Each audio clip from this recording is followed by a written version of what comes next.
থেকে আমরা পশ্চিমবঙ্গ আদিবাসী কল্যাণ সমিতির সেন্ট্রাল কমিটির উদ্যোগে আমরা এই বর্ধমান জেলা কমিটিকে দায়িত্ব দিয়েছিলাম এবং ওনাদের সহযোগিতায় আজকে এই আলোচনা সভা হচ্ছে। শুধুমাত্র শুধু বর্ধমান না, যারা দূর দূরান্ত থেকে আসছেন, ধরুন বীরভূম থেকে, মালদা থেকে কালকে এসছেন, কালকে রাত্রি থেকে রয়েছেন, তাদেরকে পশ্চিমবঙ্গ আদিবাসী কল্যাণ সমিতির পক্ষ থেকে, সেন্ট্রাল ইউনিটের পক্ষ থেকে অনেক অনেক ধন্যবাদ, কৃতজ্ঞতা, নমস্কার, ভালোবাসা জানাচ্ছি। এবং এখানে যে সুযোগটা আমরা পেয়েছি এই অনুষ্ঠানের জন্য যারা কর্মকর্তা আছে তাদেরকেও আমি অভিনন্দন, নমস্কার, ভালোবাসা জানাচ্ছি। আশা করি আপনাদের এই আমাদের আলোচনা সভা ভালোভাবে সার্বিকভাবে সাফল্য হোক, এটা আমি আপনাদের কাছে প্রত্যাশা রাখছি। এবং সময় সময় কি হবে না হবে যারা পরিচালনা করছে তারা আপনাদের বলে দেবেন, সেইভাবে আপনারা একটু পালন করবেন, এই আশা এবং প্রত্যাশা রেখে সকলকে অভিনন্দন এবং নমস্কার জানিয়ে আমার সংক্ষিপ্ত বক্তব্য শেষ করছি।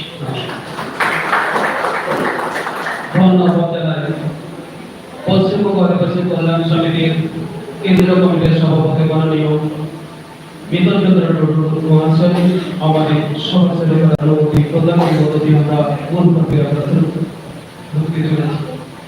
এবার যে এই অনুষ্ঠানে সভাপতি মাননীয় রামদাস কৃষ্ণ মহাশয় অনুষ্ঠান সম্পর্কে সামান্য কিছু বলার জন্য অনুরোধ করছি।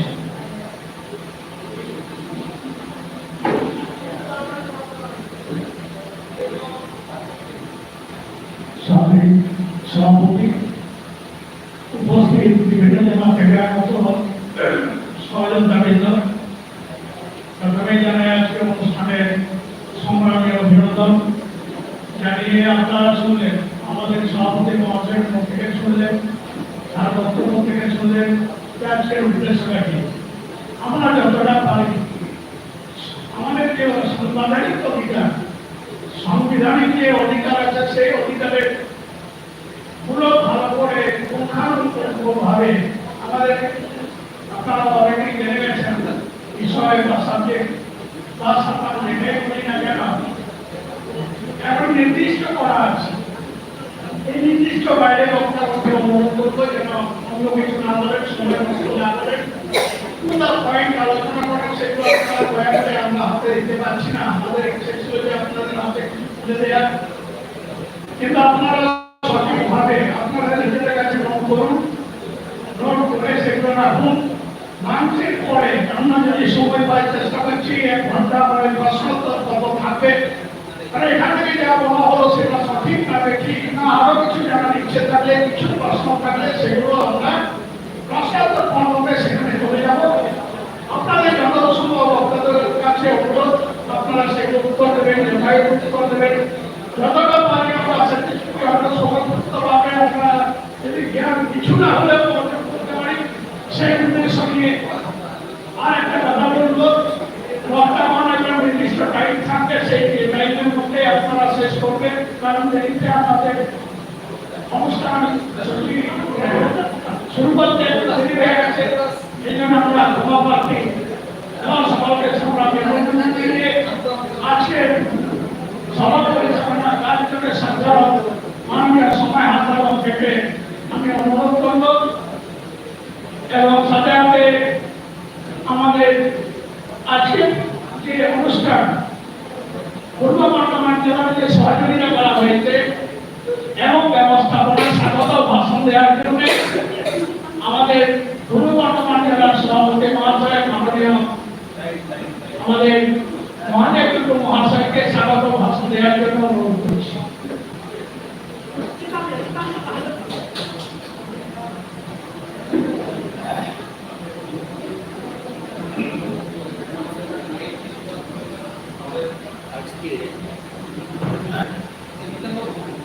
মঞ্চের সভাপতি মহাশয়কে সম্মান জানিয়ে এবং আমাদের পশ্চিমবঙ্গ আদিবাসী কল্যাণ সমিতির সম্পাদক মহাশয়, সভাপতি মহাশয়, এছাড়াও আজকে যারা আদিবাসীদের সাংবিধানিক অধিকার সম্পর্কে আলোচনা করবেন মাননীয় শ্রীপতি টুডু মহাশয়, মাননীয় শশীকান্ত টুডু মহাশয় এবং প্রদীপ কুমার সরেন মহাশয়, সকলকে আমার পক্ষ থেকে নমস্কার জোহার জানাই। আমি শুধু পূর্ব বর্ধমান জেলার পক্ষ থেকে পশ্চিমবঙ্গের এই 17টি জেলার যে সমস্ত সমাজযোদ্ধারা এসেছেন সকলকে পূর্ব বর্ধমান জেলা কমিটির পক্ষ থেকে অসংখ্য ধন্যবাদ জানাই। নিজেকে সমৃদ্ধ করার জন্য আমরা সকলে সমৃদ্ধ হওয়ার জন্য এখানে উপস্থিত হচ্ছি। আজকের দিনে কেন্দ্র সরকার বলুন আর রাজ্য সরকার বলুন সংবিধানকে কেউ মানতে চাইছে না। আদিবাসীদের কিভাবে খুন করা হবে, মেরে ফেলা হবে, সমস্ত অধিকার থেকে বঞ্চিত করা হবে, তাই চতুর্দিকে আপনারা দেখতে পাচ্ছেন। আজকে যদি বর্তমান ব্যাপার দেখেন, আমাদের এখানে হোস্টেলে সৌমেন মুর্মু মৃতদেহ পাওয়া গেছে, সেকেন্ড ইয়ার স্টুডেন্ট, সেন্ট জেভিয়ার্সে বর্ধমানে। চতুর্দিকে নানাভাবে আমরা শোষিত লাঞ্ছিত হচ্ছি এবং ওভারঅল পশ্চিমবঙ্গ আদিবাসী কল্যাণ সমিতি যেটা কাজ, যেটা কর্মকাণ্ড, ফেক এসটির বিরুদ্ধে এই লড়াইয়ে আপনারা যারা এসেছেন সত্যি নমস্কার জোহার জানাচ্ছি। আমাদের বাঁচতে গেলে লড়াই করতে হবে, লড়াই ছাড়া আমাদের অধিকার পাওয়া যাবে না। বারবার আমাদের সেক্রেটারি মহাশয় মার্শাল বাবু, আমরা আগে থেকে নানা সংগঠনের বিভিন্নভাবে যুক্ত রয়েছি, তাই খুব বেশি সময় দিতে পারি না, কিন্তু এটা এমন একটা ইস্যু, এমন একটা প্ল্যাটফর্ম, এমন একটা জায়গা, এমন একটা সেনসিটিভ ব্যাপার যেটাতে আমাদের এখনো ঘুমিয়ে থাকলে আগামী দিনে পুরোপুরি আদিবাসী বলে কিছু থাকবে না।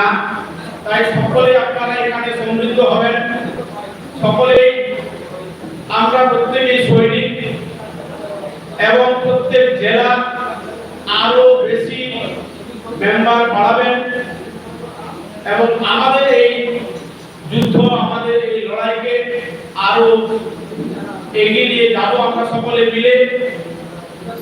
এই কথা বলে বেশি সময় নষ্ট করব না। যদি আপনাদের কোনো অসুবিধা হয় আমাদের সাথে বলবেন। খাওয়া দাওয়া থেকে একটু যে পরিচালনায় কোনো অসুবিধা হলে আমাদের সাথে কথা বলবেন। আমরা সবসময় আপনাদের সাথে রয়েছি। আপনারা কোথায় উত্তর দিনাজপুর, কোথায় কলকাতা, কোথায় পুরুলিয়া, সত্যি সেলুট জানাই সকলকে। এবং আজকের এই সভাকে আমি বিশেষ করে জেলা জাহের আমাদের জন্য এই প্রেক্ষাগৃহ, এই ঘরটা ব্যবহার করার জন্য দিয়েছে। আমি জেলা জাহের সকল সদস্যদের, সকল গুণীজনদের নমস্কার জানাই। বেশ আর দীর্ঘায়িত করছি না, আপনারা সমৃদ্ধ হবেন এবং দুই পয়েন্ট আলোচনা হবে। আগামী দিনে প্রত্যেকেই আমরা বড় বড় একটা সৈনিক হবই, এই প্রতিজ্ঞা নিয়ে আমরা আজকের এই আলোচনা মোটামুটি শেষ করব। সকলকে জোহার, নমস্কার। ধন্যবাদ। পশ্চিমবঙ্গ আদিবাসী কল্যাণ সমিতি তথা পূর্ব বর্ধমান জেলা কমিটির সভাপতি মাননীয় মহাদেব মহাশয়, আজকে আমরা এখানে এসেছি কিছু শিখতে আর নিজেকে সমৃদ্ধ হতে।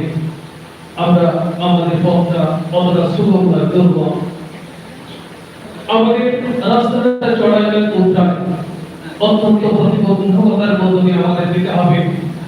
একটা রাজ্য সরকার দিনের পর দিন আমাদের 100 রোজগারই বলো, আর সংরক্ষণ নীতি বলো, আর সেন্ট্রাল গভর্নমেন্টই বলো, আমাদের দিনের পর দিন যেভাবে চাপ আর তাপ ছাড়াছের মতো আমাদের পিছিয়ে পড়ছে।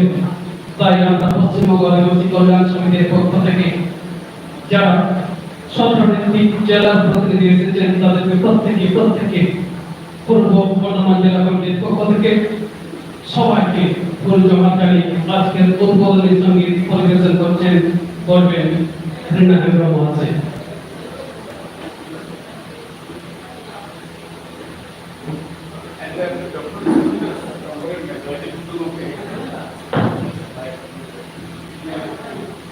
ডক্টর জয়দেব টুডু মহাশয়কে এই মঞ্চে আসার জন্য অনুরোধ করছি। ডক্টর জয়দেব টুডু মহাশয়কে মঞ্চে আসার জন্য অনুরোধ করছি এবং ডক্টর সুশীল মুর্মু মহাশয়কে এসে থাকেন, আপনি মঞ্চে আসুন।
Devoni te ko nati basi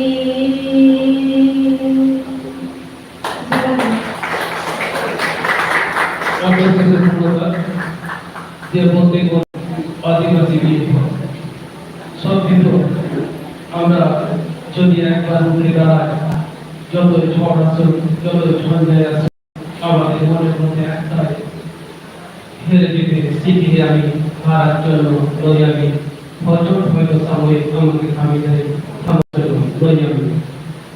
প্রত্যেক জনের মধ্যে যদি আমাদের এখান থেকে সফল নিয়ে বাড়ি যেতে পারি এবং প্রত্যেকটা জেলায় আমরা যেভাবে এসটি ফাইলের বিরুদ্ধে সংগ্রামে ব্রত হয়েছি, এইভাবে যদি আমরা সংগ্রাম করি তাহলে একদিন না একদিন ঠিক আমার অন্তত বিশ্বাস আছে ওই ফেক এসটি ফাইলের একদিন না একদিন নির্ভর হবে। তাই আমরা আমাদের অধিকার সম্বন্ধে জেনে নিই। এবার আজকে প্রথম বক্তা আমাদের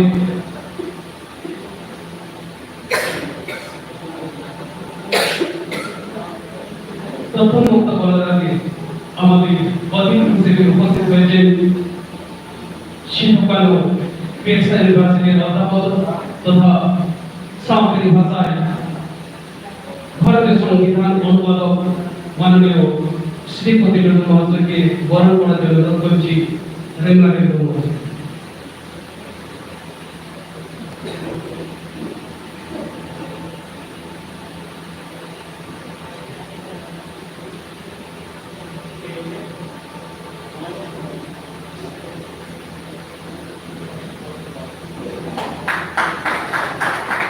এরপর আমরা আরেকজন সম্মানীয় মানুষ যিনি অত্যন্ত ব্যস্ততার মধ্য দিয়েও আমাদের এই কর্মযোগে এসে হাজির হয়েছেন, ডক্টর জয়দেব টুডু মহাশয়কে বরণ করার জন্য অনুরোধ করছি।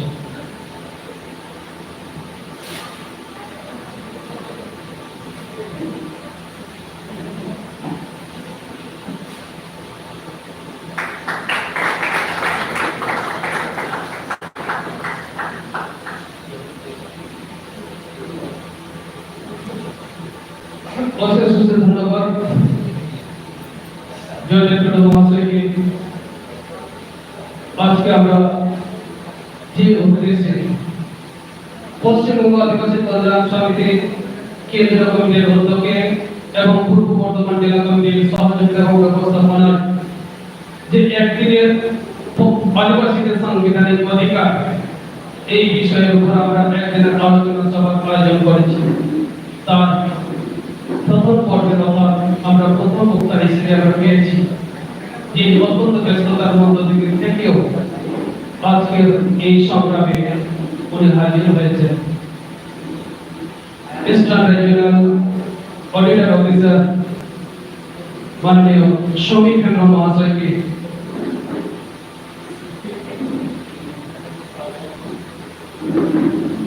আজকের এই সংবিধানের উপর আলোকপাত করার জন্য অনুরোধ করছি। শিল্পী মুন্ডা মহাশয়কে এই মঞ্চে আসার জন্য অনুরোধ করছি।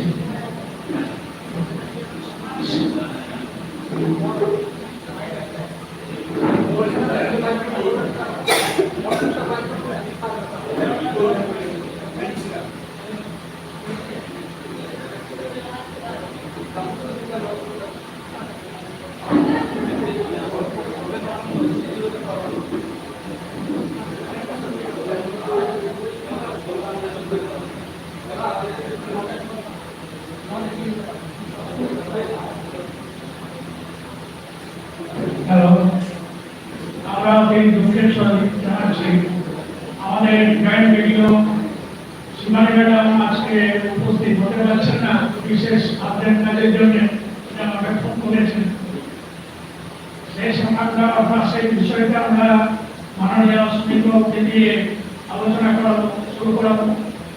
এই জন্য আমরা বিকল্প একটা ব্যবস্থা এখন আছি এবং বিকল্প একজনকে পেয়েছি, সেই জন্য আমরা গর্ববোধ করছি। তৎক্ষণাৎ একটা সংক্রমের বিষয়ে একজনকে দেওয়া ছিল, উনি আসতে পারছেন না, এই জন্য আমরা ক্ষমা প্রার্থী এবং সুবিধা সেই জায়গাটা ভরাট করতে এই আশাবাদী দেখে এবং সম্মান জানিয়ে তার বক্তব্য শুরু করার জন্য অনুরোধ করছি।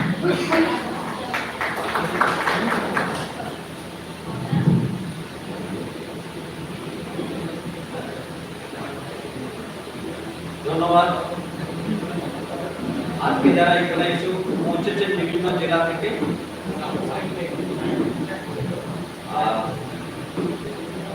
করে আবহাওয়া অতটা ফেভারেবল নয় এবং অনেক দূর থেকে এসছেন। সত্যি আপনাদের অভিনন্দন জানাতে হয়, কেননা আপনারা মানে অনেকেই দেখছি যে আমার মতো বয়স্ক লোক রয়েছে এবং এই বয়সে আপনাদের মধ্যে যে সংগ্রামের ব্যাপারটা রয়েছে,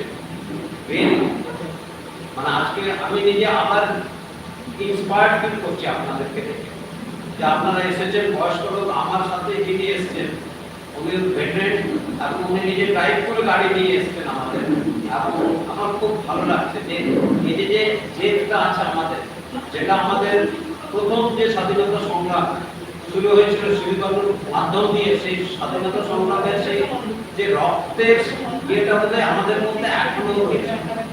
এত কিছু বদলে যাওয়ার পরেও বা এত বছর পেরিয়ে যাওয়ার পরেও আমাদের মধ্যে সেই জিনিসটা রয়েছে, এটাই আমাদের প্লাস পয়েন্ট। তো যাই হোক, আজকে আমি প্রথমে অভিনন্দন জানাই আজকের যে এই আলোচনা সভা, ওয়ার্কশপ, সেমিনার, যাই বলুন আপনারা, বেসিক্যালি এটা একটা অ্যাওয়ারনেস প্রোগ্রাম, আমাদের নিজেদেরকে সেলফ এডুকেট করা।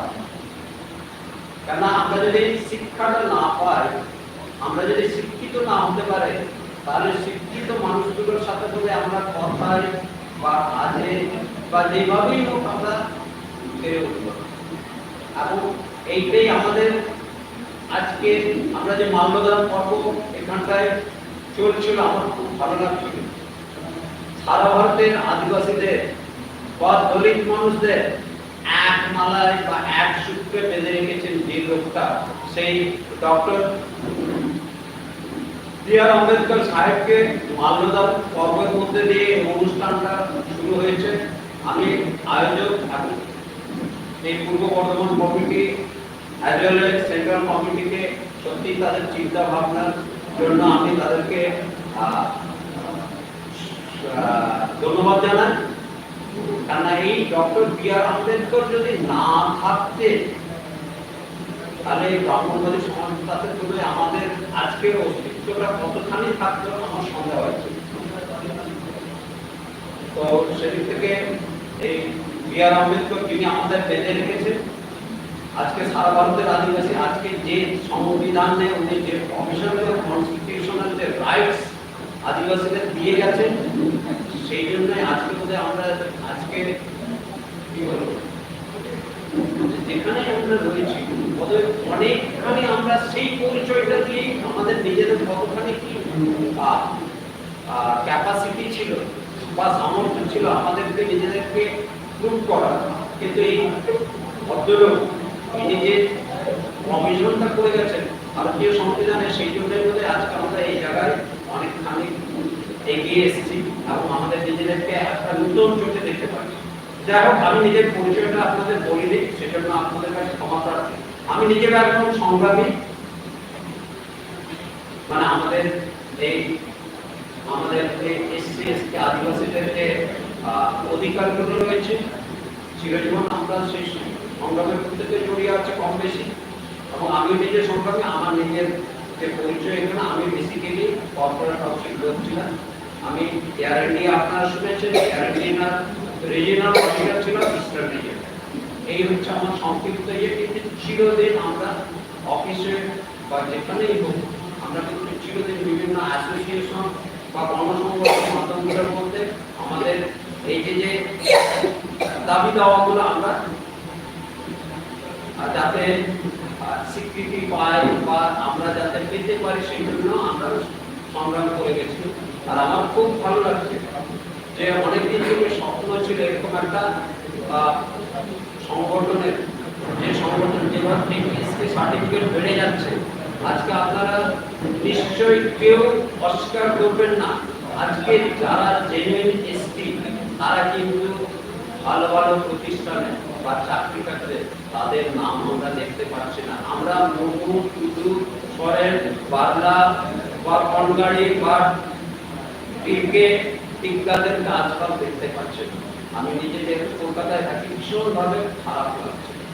70% যারা আমাদের এই চাকরিগুলো বা ভালো ভালো কলেজে অ্যাডমিশনের জন্য যারা অ্যাপ্লাই করছে, 70% দেখা যাচ্ছে যে আমাদের মূল আস্থা দুরা নেই, খুব খারাপ লাগছে। তো এই জায়গাটাতে বলে আমাদের আবার আরেকবার নতুন করে সংগ্রামের একটা সুযোগ করে দেওয়া হয়েছে বা আমাদের অধিকারটা এবার বুঝে নেওয়া হয়েছে। খুব ভালো লাগছে। রিসেন্টলি অনেক আমাদের আদিবাসী সংগঠন রয়েছে, আমরা জড়িয়ে আছি। সেই সংগঠনগুলো আজকে কিন্তু এই আমাদের যে দাবিটা, যে দাবির উপরে সংগঠনটা গড়ে উঠেছে, মূলত এসটি সার্টিফিকেট, এই এসটি সার্টিফিকেটকে সব সংগঠনে মোরলেস এবারে তাদের প্রথম স্থানে রেখেছে। কারণ আজকে আমাদের রুটি রুটি আমাদের যে ভাত বা অন্ন, সেটাকে কিন্তু আজকে যেটা ডক্টর আম্বেদকর সাহেব করে দিয়েছিলেন, সেটা আজ আমরা কি দেখছি, ছিনিয়ে নেওয়া হচ্ছে, চুরি করে নেওয়া হচ্ছে। খুব খারাপ লাগছে। আজকে আপনারা আমাদের আর্থসামাজিক ব্যাপারটাও দেখুন, যে আমাদের যেটুকু আমাদের প্রত্যেক ভিটে মাটি ছিল, আজকে আমরা অনেক ছেলে মেয়ে ওই জায়গাতে কি হয়েছে, মানে তার দুটো ছেলে বাবার এরকম করতে করতে সেগুলো সীমিত একটা জায়গায় চলে এসছে এবং আমাদের কর্মক্ষেত্রকে অগ্রসর হতে যাচ্ছে। সেই কর্মক্ষেত্রে আমরা যখন এগোচ্ছি দেখছি যে কোনো মন্ডল পদবীধারী, কোনো মাহাতো পদবীধারী, তারা আমাদের সেই চাকরি বা পড়াশোনার সুযোগটা ছিনিয়ে নিচ্ছে। তো এই জায়গাটাতে বোধহয় আমাদের ভীষণভাবে বছরে যেভাবে এগিয়ে এসছে, সত্যিই গভর্নমেন্ট রিয়েলি অ্যাপ্রিসিয়েট করার মতো ব্যাপার। সেই জায়গায় আমরা চলে এসেছি এবং আগামী দিনে আশা করি এই মঞ্চ বা এই প্ল্যাটফর্ম, এই সংগঠন অনেক বড়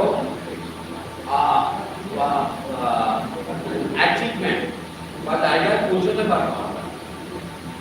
আজকে হঠাৎ করে আজকে আমাদের এখানে যে আমাদের মূল মানে এক বিশেষ বক্তা ছিলেন ম্যাডাম শিবানী মুর্মু। আমি জানি আপনারা কেন, আমি নিজেও শিবানী মুর্মুর বক্তব্য শুনতেই এসেছিলাম মোরলে, কেননা ওনার যে লড়াকু মনোভাবটা রয়েছে, আপনারা অনেকেই ওনার কথা শুনেছেন, অনেকেই কথা বলেছেন, অনেকেই দেখেছেন তাকে। সত্যি এইরকম লড়াকু মহিলা বা আমাদের ভীষণ দরকারি। উনি একজন সরকারি অফিসার হয়েও, বিশেষ অফিসার হয়ে তুমি কিন্তু লড়ে যাচ্ছেন। তো এই ধরনের একজন ম্যাডামের বক্তব্য শুনতে এসেছিলেন, কিন্তু লাস্ট মুভমেন্টে আমি 10 ঘন্টার নোটিশও পাইনি। আমাদের সভাপতি মশাই আমি তারপরে ফোন করে বললেন যে ওনার যে অংশটা আছে অ্যাটলিস্ট আপনাদের কিছুটা এই জায়গাটায়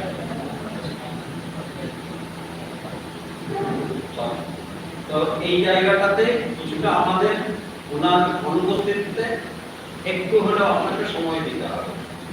যাই হোক, আপনারা এগুলো যারা এসে পৌঁছেছেন, অনেক কি বলবো যে আমাদের যে পরের জেনারেশন, যাদেরকে আমরা ছেলে মেয়ে বলবো, তারা দেখছি যে এখানে অনেক শিক্ষিত লোকজন আছেন, ডক্টর বাবুরা রয়েছেন, ইউনিভার্সিটির প্রফেসররা রয়েছেন।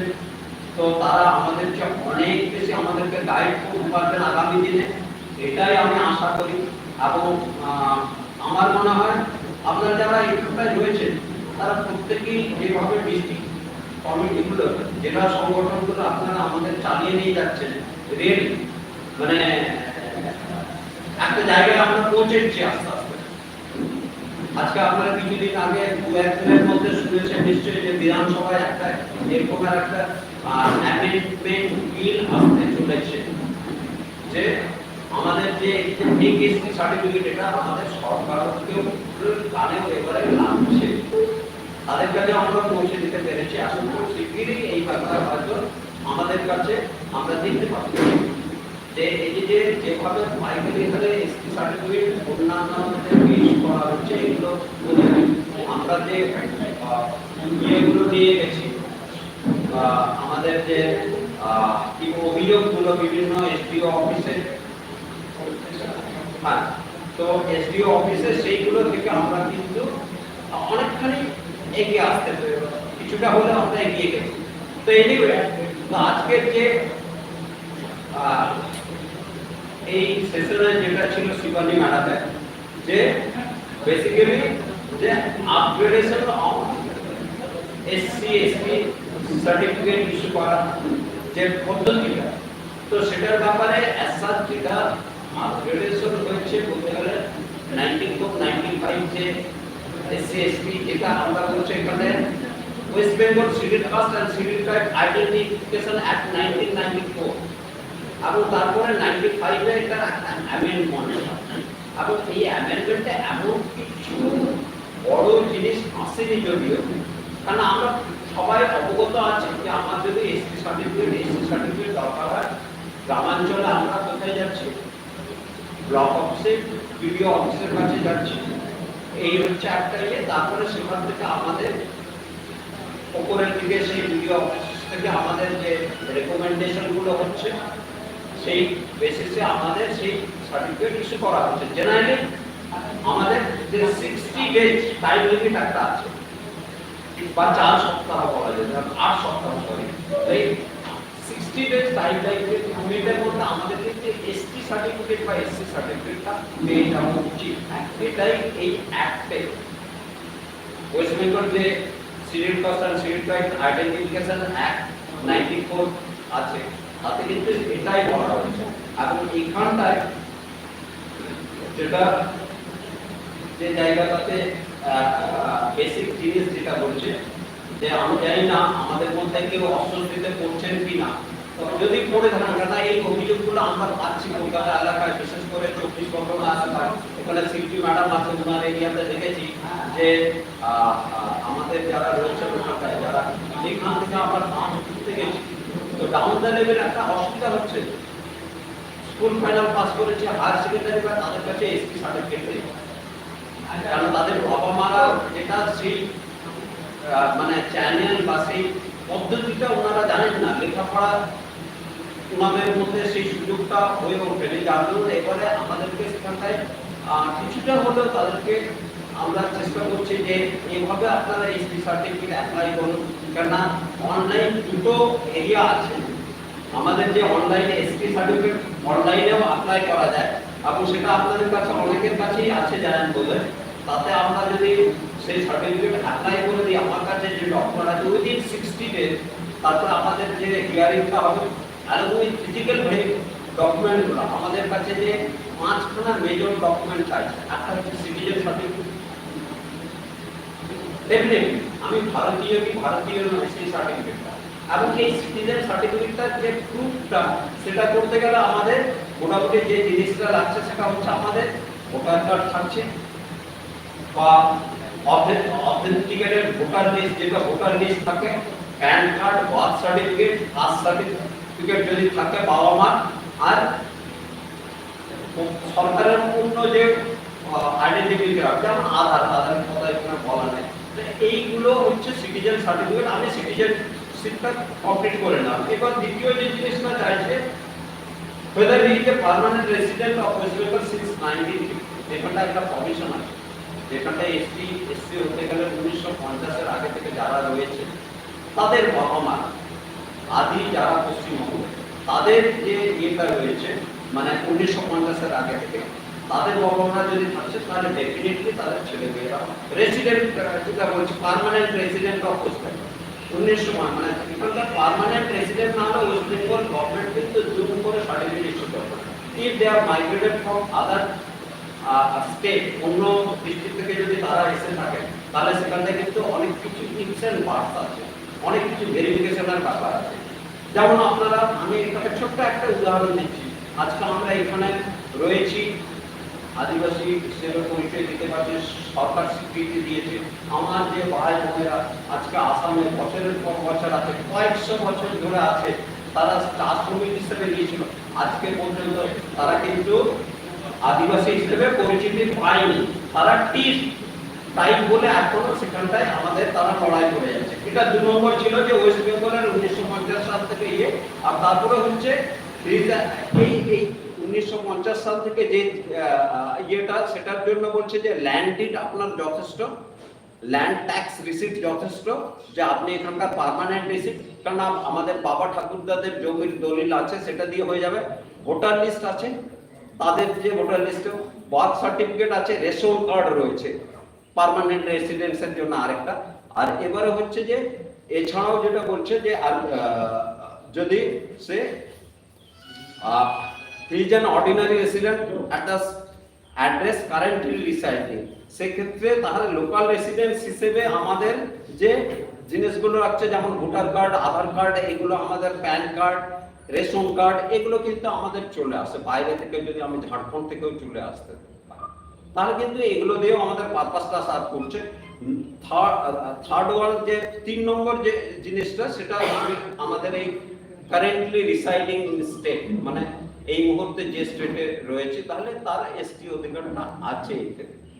এবার চতুর্থ যে whether he belongs to that particular tribe or caste, সেই কাস্ট বা ট্রাইবে উনি বিলং করেন কিনা।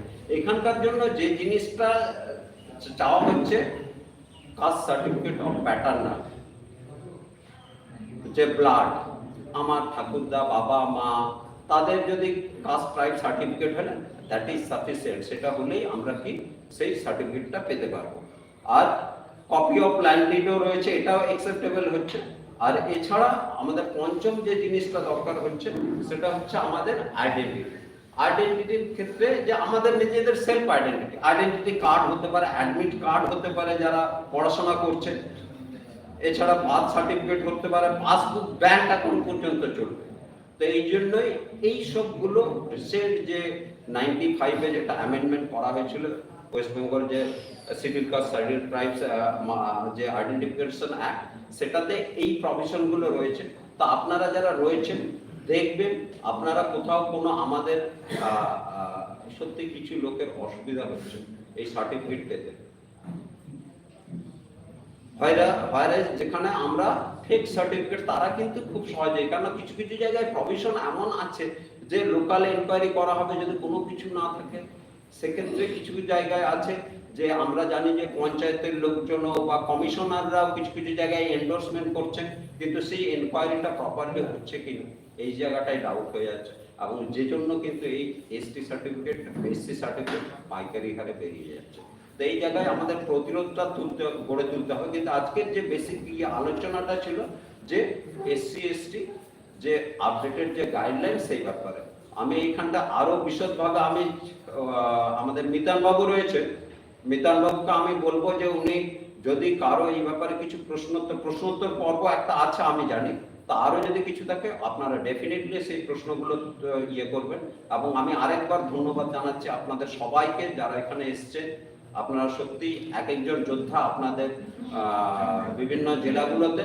এবং ধন্যবাদ জানাই এখানে আমাদের যে সম্পাদক মণ্ডলী রয়েছেন, সভাপতি সাহেব রয়েছেন, তাদেরকেও যে এই সুন্দর অনুষ্ঠান আয়োজন করার জন্য, এবং শুভেচ্ছা রাখছি সবাইকে। আগামী দিনে এই সংগঠন আমাদের যে দাবি দেওয়া সেগুলো নিয়ে বোধহয় আরো এগিয়ে যেতে পারবে। এই বলে আমি এখানটায় আমার ছোট্ট বক্তব্য শেষ করছি।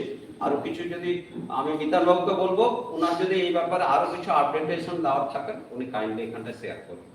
ধন্যবাদ।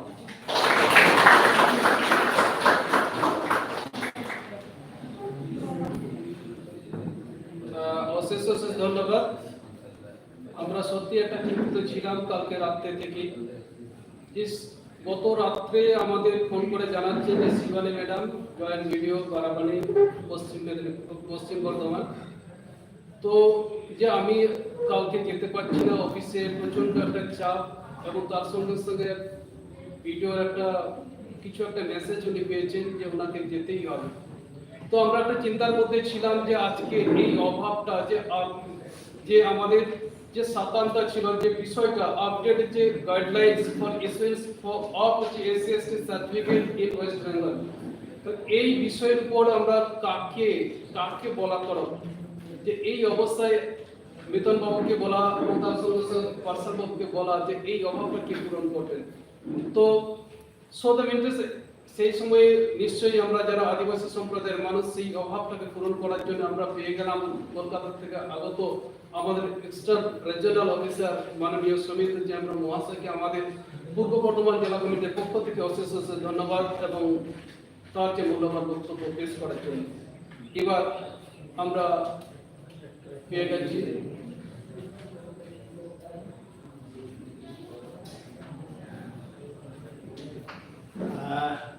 এই সময় আবার কারেন্ট চলে গেছে, কোনো মুশকিল আছে। যাই হোক, উদ্যোক্তাদের এগুলো একটু ভাবা দরকার আছে। যাই হোক, যে কথাটা আমি বলছিলাম, যে আমাদের সুমিতবাবু আপনাদের সামনে আমাদের গাইডলাইন্স এসসি এবং এসটি সার্টিফিকেট পাওয়ার ক্ষেত্রে একটা গাইডলাইন্স আপনাদের যতটুকু পেরেছেন উনি দিয়েছেন। এখানে কিছু কিছু বিষয় আছে, সেগুলো আপনারা প্রত্যেকেই জানেন। এমন জানেন না এমন কেউ না, অনেকেই জানেন হয়তো, অনেকেই জানেন বিষয়গুলো। তবুও আমি জাস্ট একটু সুমিতবাবুর সঙ্গে একটু বিষয়টা একটু মনে হয়েছে যে এই জায়গাটা সংযোজন করা দরকার, সেটা আমি একটু সংযোজন করেছি। আমাদের মূলত এই সংগঠনটা আদিবাসী সংগঠন। এখন এই আদিবাসী বলতে আমরা মূলত পশ্চিমবঙ্গে 40টা সাবকাস্টকে ইনক্লুড করে একটা সংগঠন আমরা তৈরি করেছি। এখানে 40টা সাবকাস্টের মধ্যে সাঁওতাল একটা, মুন্ডা, গো, লেপচা, খাড়িয়া, ওরান, এরকম আমাদের টোটাল 40টা সাবকাস্ট আছে। এবং এই 40টা সাবকাস্টের মধ্যে যারা পড়েন তারা এসটি এবং এসসি সার্টিফিকেট পাবে, এসটি সার্টিফিকেট পাবে। এখন এই এসটি সার্টিফিকেট পাওয়ার ক্ষেত্রে আমাদের কয়েকটা গাইডলাইন আছে। মূলত আমরা বিভিন্ন জায়গায় ইনভেস্টিগেশন করতে গিয়ে আমরা দেখেছি, বিশেষ করে আমরা যখন এসডিও হিয়ারিং আমরা গেছি, অনেকেই গেছেন, আমাদের প্রত্যেকটা জেলা খুব ভালো কাজ করছেন আমি দেখেছি। মেদিনীপুর থেকে আরম্ভ করে আমাদের মালদা পর্যন্ত। তো সেখানে আমরা বেশ কয়েকটা বিষয় দেখেছি। বিষয়টা সেখানে বলা আছে, পরিষ্কার বলা আছে, 1950 সালের আগে আপনাকে এখানে ডোমিসিয়াল হতে হবে, মানে আপনি বাসিন্দা আপনাকে হতে হবে। 1950 সালের বাসিন্দা যদি আপনি না হন তাহলে আপনি এসটি সার্টিফিকেট পাওয়ার যোগ্য না। এখন প্রশ্নটা অন্য জায়গায়। এখন কেউ কেউ বলতে পারেন যে আমি বিহারে থাকি, কেউ বলতে পারেন আমি উড়িষ্যাতে থাকি। তাহলে বিহারে তিনি থাকেন, উড়িষ্যাতে তিনি থাকেন, কিছুদিনের জন্য এখানে এসেছেন, উনি সার্টিফিকেট পাবেন না। এটা আমাদের জেনে রাখা ভালো। উনি কোনোভাবেই পাবেন না।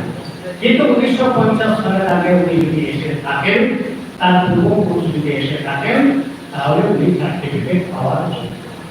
নাম্বার 1। নাম্বার 2, উনি শুধু পাবেন না, আরেকটা কারণে পেতে পারেন। মনে করুন ফার্স্ট জেনারেশন সার্টিফিকেট। তাহলে ফার্স্ট জেনারেশন সার্টিফিকেট উনি তো 50 সালের আগে নাও করতে পারেন। তাহলে তাকে এখানে উনি আছেন, তার পূর্বপুরুষ আছে, কিন্তু কোনো সার্টিফিকেট নেই। তাহলে আপনি কি করে সার্টিফিকেট পাবেন? এখানে 94 অ্যাক্ট সুবিবাবু বলছিলেন, 1994 সালের একটা আমাদের একটা অ্যাক্ট আছে। সেই আইনে বলা আছে, যেটা 1995 সালে রুলটা লাগু হয়েছে। সেখানে কি বলা আছে? আপনি যেখান থেকে অ্যাপ্লিকেশন করছেন সেই গ্রামের অথবা তার পাশাপাশি আপনি 5 জনের অথরাইজেশন লাগবে।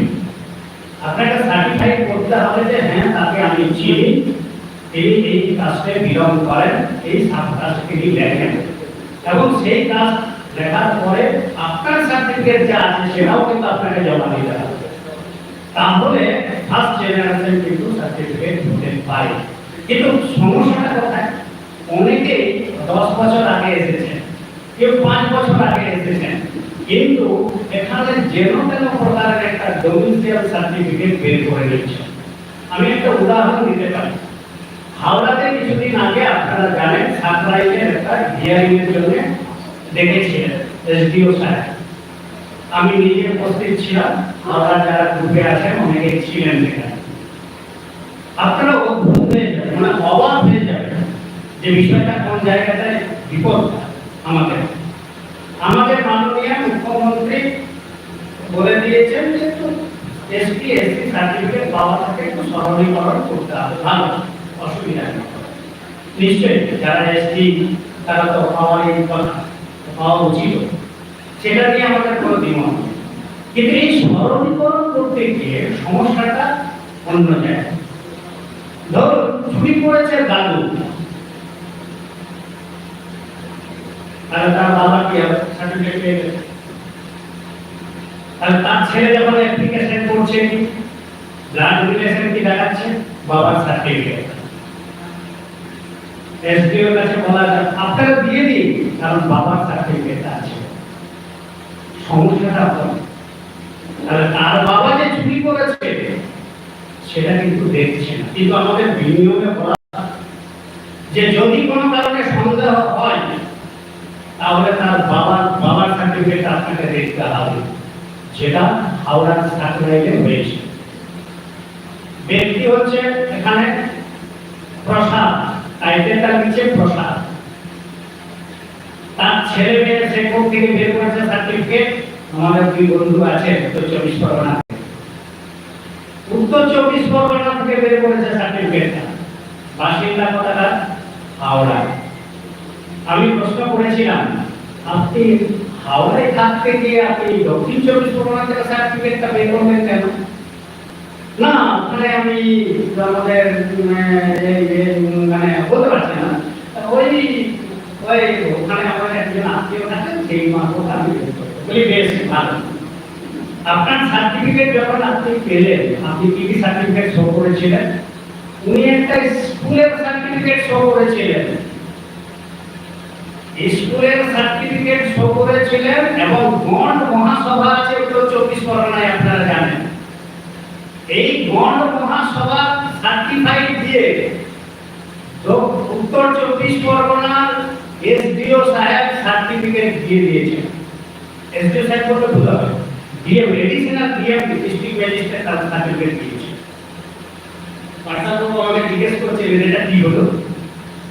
আমি বললাম হ্যাঁ বিষয়টা কোথায়।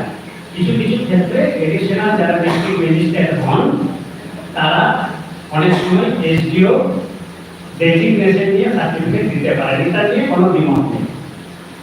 তিনি দিতে পারেন, তিনি কোন বেসিসে দিলেন? তিনি দিলেন একজন গণ মহাসভা একটা সার্টিফাইড কপি দিয়ে তিনি তার সার্টিফিকেটটা অরিজিনাল করে দিলেন। তিনি তো দেখলেন যে আমার তো হয়ে গেছে। তিনি অ্যাপ্লিকেশন তার ছেলে মেয়েদের অ্যাপ্লিকেশন করলেন কোথায়? হাওড়াতে কি বলছে ছেলে মেয়েদের সার্টিফিকেট দেখে বলে তোমার বাবার আছে? হ্যাঁ বাবার আছে। বাবা গণ সম্প্রদায় প্রসাদ চাইবে, গণ আমাদের সাবধানে ব্যবহার করে এই সার্টিফিকেটটা ওনাদের সন্দেহ হয়েছে, এসডিও সাহেবের সন্দেহ হয়েছে। কারণ এর আগে আমরা ওই সার্টিফিকেটটা অলরেডি আমরা অবজেকশন জানিয়েছি এবং এই অবজেকশনটা জানানোর কারণে ওনাদের একটু সন্দেহ হয়েছে এবং সন্দেহ হওয়ার পরে এই সার্টিফিকেট সন্দেহ হওয়ার পরে আটকে দিয়েছে। দেখবেন যে আমাদের ফোন করার পরে বলেছে আপনাদের সংগঠন থেকে আপনারা আসুন, আমরা হিয়ারিং করতে চাই। তো আমরা হিয়ারিং এ গেলাম, হাওড়া থেকে আমরা 5-6 জন গিয়েছিলাম। সেখানে গিয়ে দেখি আমি প্রথমেই ধরে নিয়েছি যে ও সার্টিফিকেট অনেক প্রমাণ আছে। আমি প্রথমেই বললাম যে ওনার সার্টিফিকেট দেখে লাভ নেই, ওনার বাবার সার্টিফিকেটটা দেখান। ওনার বাবার সার্টিফিকেটটা দেখতে গিয়ে ধরা পড়ে গেল।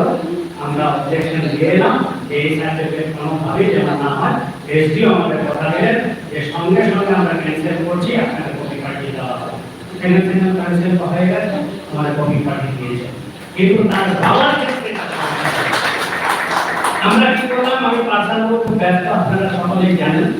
পার্সোনাল ভাবে একটা অনেক কাজ করতে হয়, সেটা সবাই কম বেশি অনুভব করছেন। তো পার্সোনাল ভাবে বললাম আপনাকে আরো কয়েকটা চিঠি করতে হবে।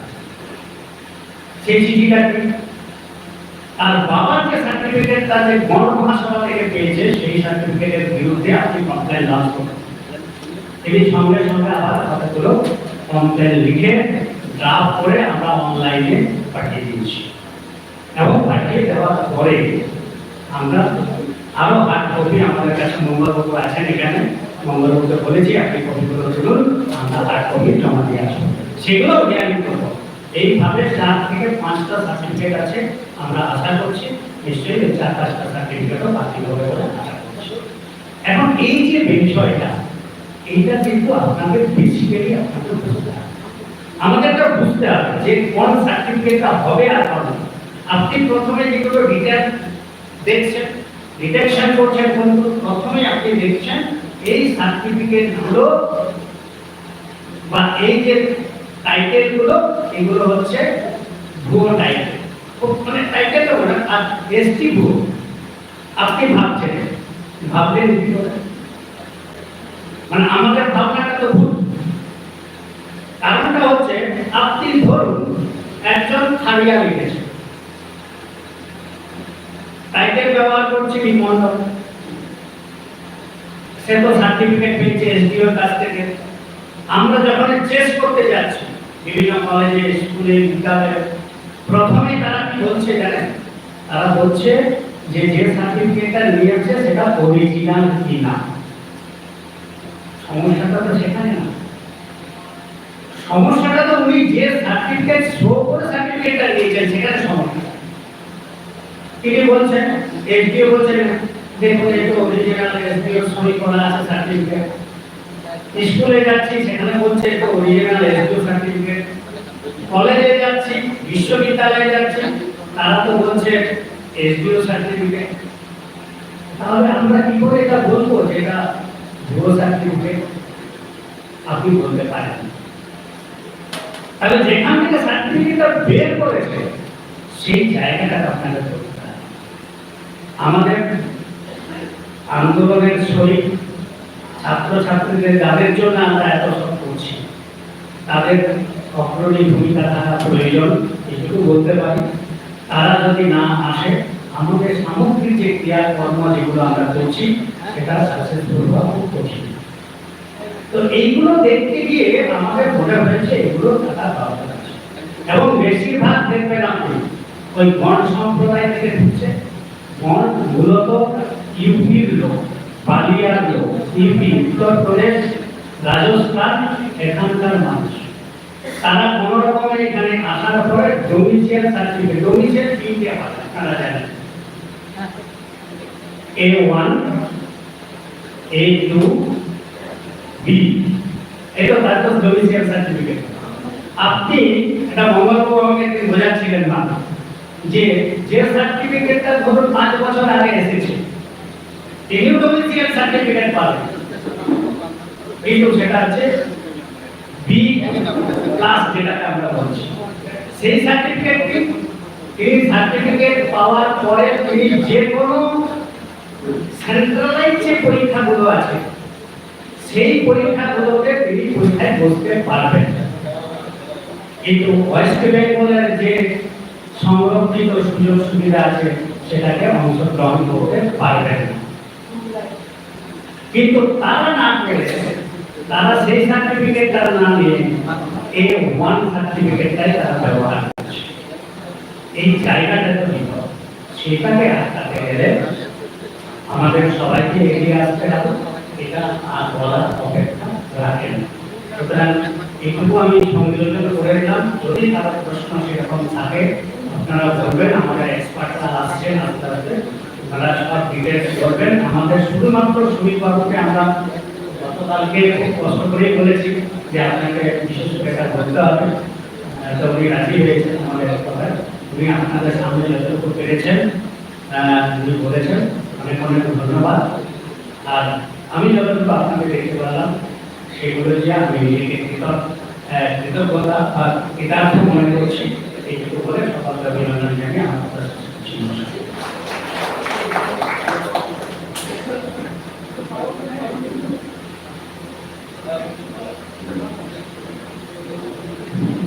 অশেষ ধন্যবাদ আমাদের পশ্চিমবঙ্গ আদিবাসী কল্যাণ সমিতির সভাপতি মহাশয়, উনি যেভাবে ব্যাখ্যা করলেন প্রত্যেক জনে আমরা আশা করি সম্মিলিত হলাম। এবার আমরা বরণ করে নেব আমাদের সম্মানীয় অতিথি মাননীয় শশীকান্ত মহাশয়কে।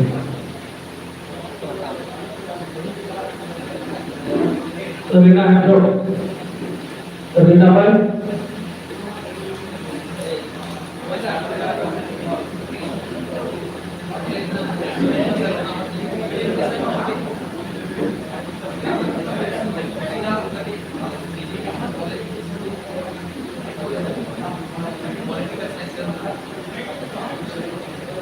এবার বরণ করে দিচ্ছেন আমাদের সম্মানীয় অতিথি মাননীয় শশীকান্ত বর্মা মহাশয়, লালপুর মহাত্মা গান্ধী কলেজের অধ্যাপক, উনি পলিটিক্যাল সায়েন্সের অধ্যাপক।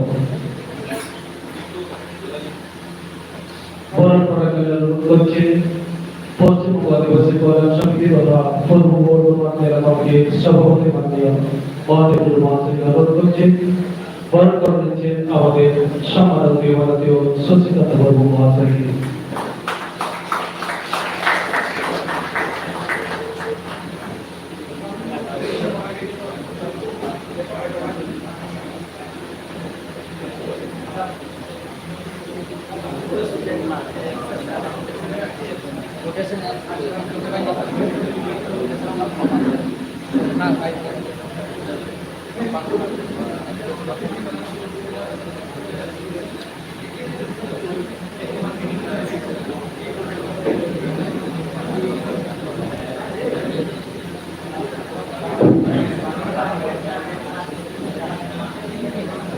এরপর বলার জন্য অনুরোধ করছি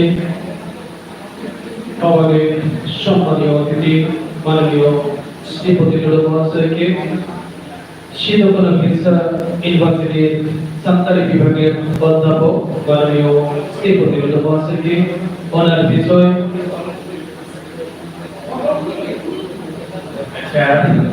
সবাইকে নমস্কার। বলছি স্টুডেন্ট পিছন থেকে একটু ভিড় হয়ে গেছে, ঠিক আছে? তো স্টুডেন্টদের অনুরোধ করবো, এখানে সামনে পরিষ্কার জায়গা রয়েছে, যারা স্টুডেন্ট এসেছো তোমরা সামনে এসে বসে পড়লে আমাদের অনুষ্ঠানটা দেখতে সুবিধা হবে। স্টুডেন্ট যারা এসেছো, আমাদের আরো লোকজন আসছে, পিছনের দিকে ভিড় হয়ে যাচ্ছে। স্টুডেন্টদের অনুরোধ করবো সামনে এখানে জায়গা আছে, একটু বসে পড়লে সুবিধা হবে।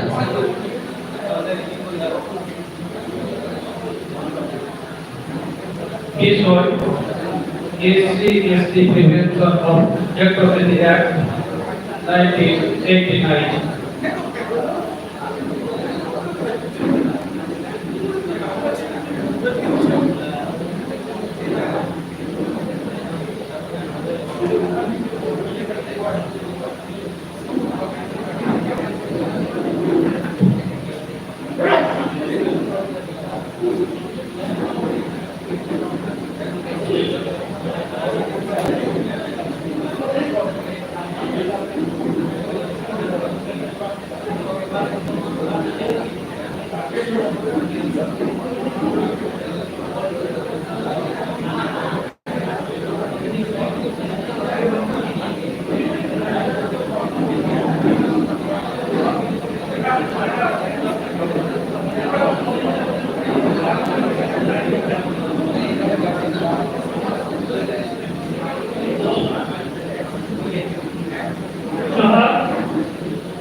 আজকের এই সাংবিধানিক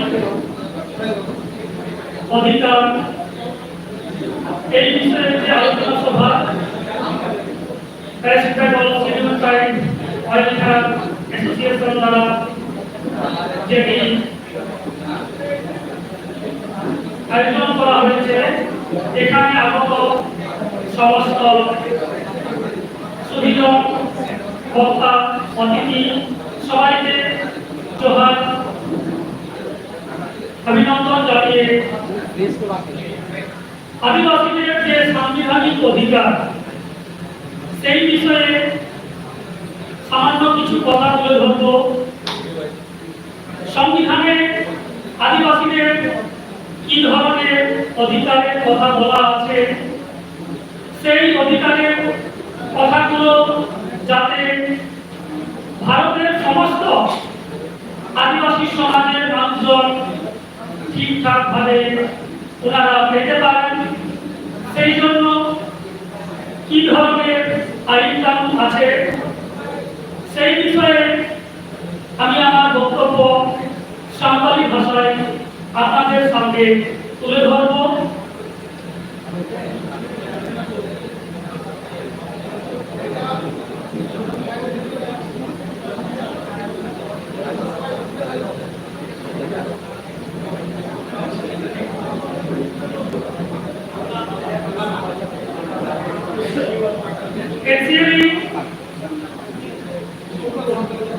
Actually, সাঁওতালি আমার মাতৃভাষা, আমি এটাকে অনেক বেশি সাবলীল। সাঁওতালি ভাষার সহকারী অধ্যাপক, সাঁওতালি ভাষার চর্চা, সেই জন্য সাঁওতালি আমার অনেক সাবলীল। এখানে যারা শ্রোতা আছেন তাদের মধ্যে যারা সাঁওতালি ভাষা বোঝেন না, এই ধরনের শ্রোতা অনেকেই আছেন। সেই জন্য ঠিক আছে, আমি সাঁওতালি এবং বাংলা দুটো ভাষাতেই আমার বক্তব্য তুলে ধরবো, যাতে আপনারা আমার বক্তব্যের যে মূল বিষয় সেটা যাতে আপনারা সঠিকভাবে বুঝতে পারেন। সালাম কো জোহার। তেহিত বাংলাটা আমার সাংবিধানিক অধিকার, আর অধিকার নাম লিখতে আবার जहां आना कैसे करे तो सिंचन करना ओना को आना कैसे करे कौन तो लगा करते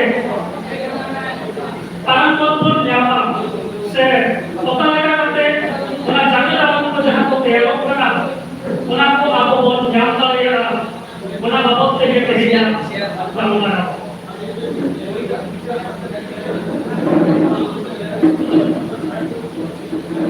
अब जहां गांव त्या तेल सताम करा जस्ती करके नौजवान संगठन West Bengal schedule tribe oil care association মূলত তামিলরা আবার যা সাংবিধানিক অধিকার মেনা আপনাদের এসটি হওয়া ওনা যাতে আবার ভাগে ঠিক বল জানা দাঁড়ায় মেনখান জলে আইমাদান আনা কেচে করে সিনজেট করা ওনা সিনজেরিয়া অজেনো চেক করা আমাদের যে সাংবিধানিক অধিকারগুলো আছে সেগুলো পেতে আমাদের অনেক অসুবিধা হচ্ছে বা সেই জায়গায় দুর্নীতির একটা অভিযোগ বারবার উঠে আসছে। সেটা কারণ হচ্ছে আমরা আমাদের যে অধিকারগুলো আছে সেই অধিকার বিষয়ে আমরা সচেতন নই।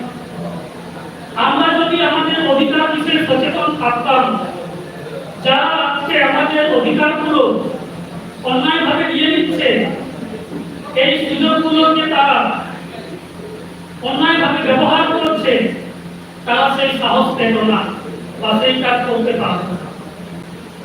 সংবিধানে আমাদের যেমন কিছু সাংবিধানিক যে অধিকার আছে, দায়িত্ব আছে, কিছু কর্তব্য আছে।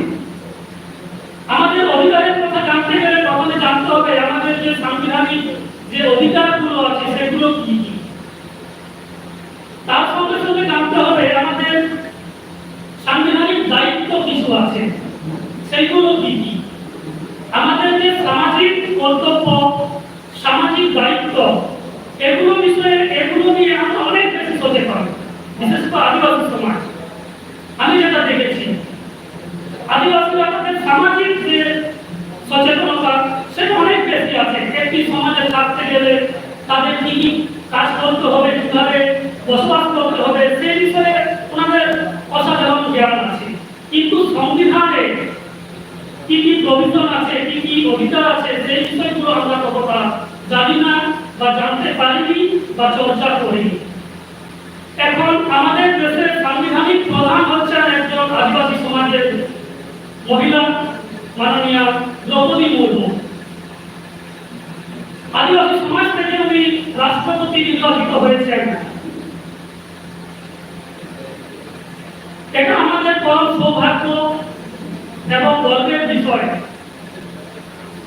এবং একই সঙ্গে উনি যেহেতু আমাদের সাংবিধানিক প্রধান, আমাদের চেষ্টা করতে হবে সংবিধানের যে সমস্ত প্রভিশনগুলো বা আইনগুলো আমাদের জন্য আছে সেগুলো জানা।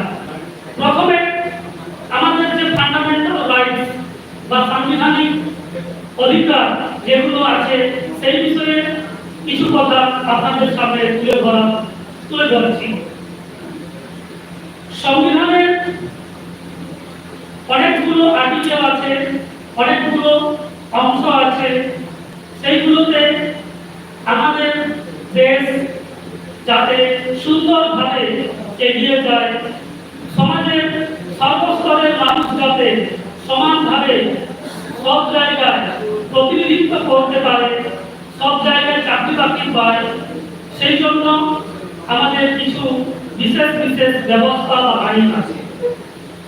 সংবিধানের 12 থেকে 35 পর্যন্ত যে সমস্ত আর্টিকেলগুলো আছে সেখানে মূলত আমাদের যে সাংবিধানিক অধিকার সেই কথাগুলো লেখা আছে।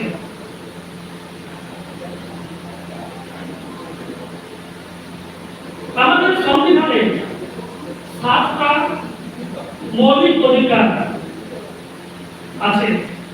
AI পাবেন মূল পেরাটা সেগুলি হচ্ছে সংবিধানের আর্টিকেল 14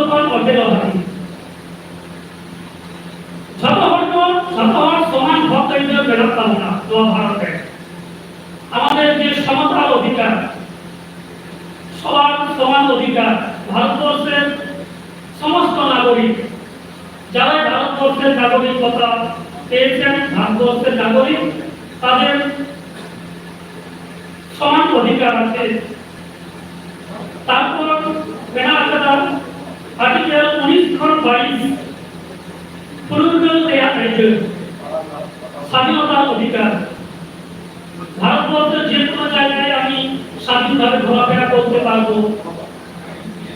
আমার যে মাতৃভাষা সেই মাতৃভাষাতে আমি যে কোনো জায়গায় কথা বলতে পারবো। এই ধরনের যে স্বাধীনতা, যে অধিকার, সেগুলো সংবিধান প্রদত্ত। আর্টিকেল 23-24 এখানে আছে অত্যাচার,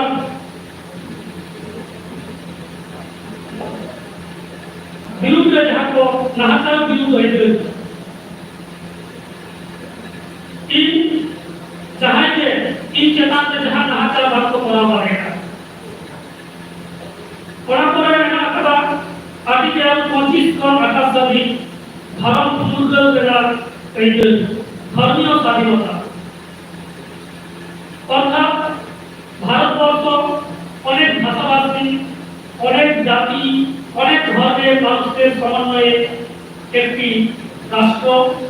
সেখানে আমি আমার যে ধর্মে আমি বিশ্বাস করি সেটা আমি স্বাধীনভাবে সেই ধর্মের যে রীতিনীতি আছে সেটা আমি পালন করতে পারবো এবং আমার ধর্মের যে বক্তব্য সেটা আমি সবার কাছে তুলে ধরতে পারবো।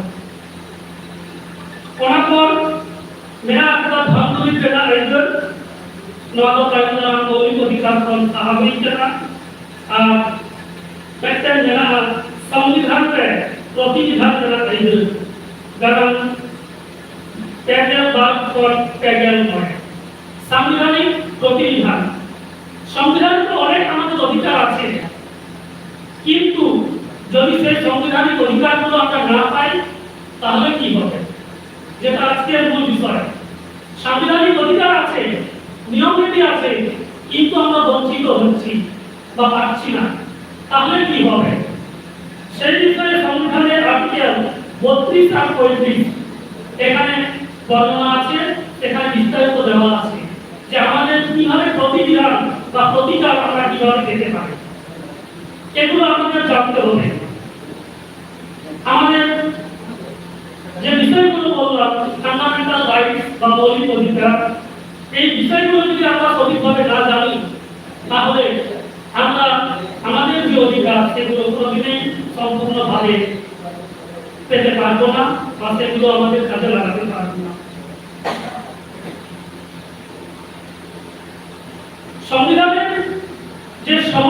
অধিকার বলা আছে, খুব সংক্ষেপে এগুলো বলছি, যে ইকুয়ালিটি বিফোর ল।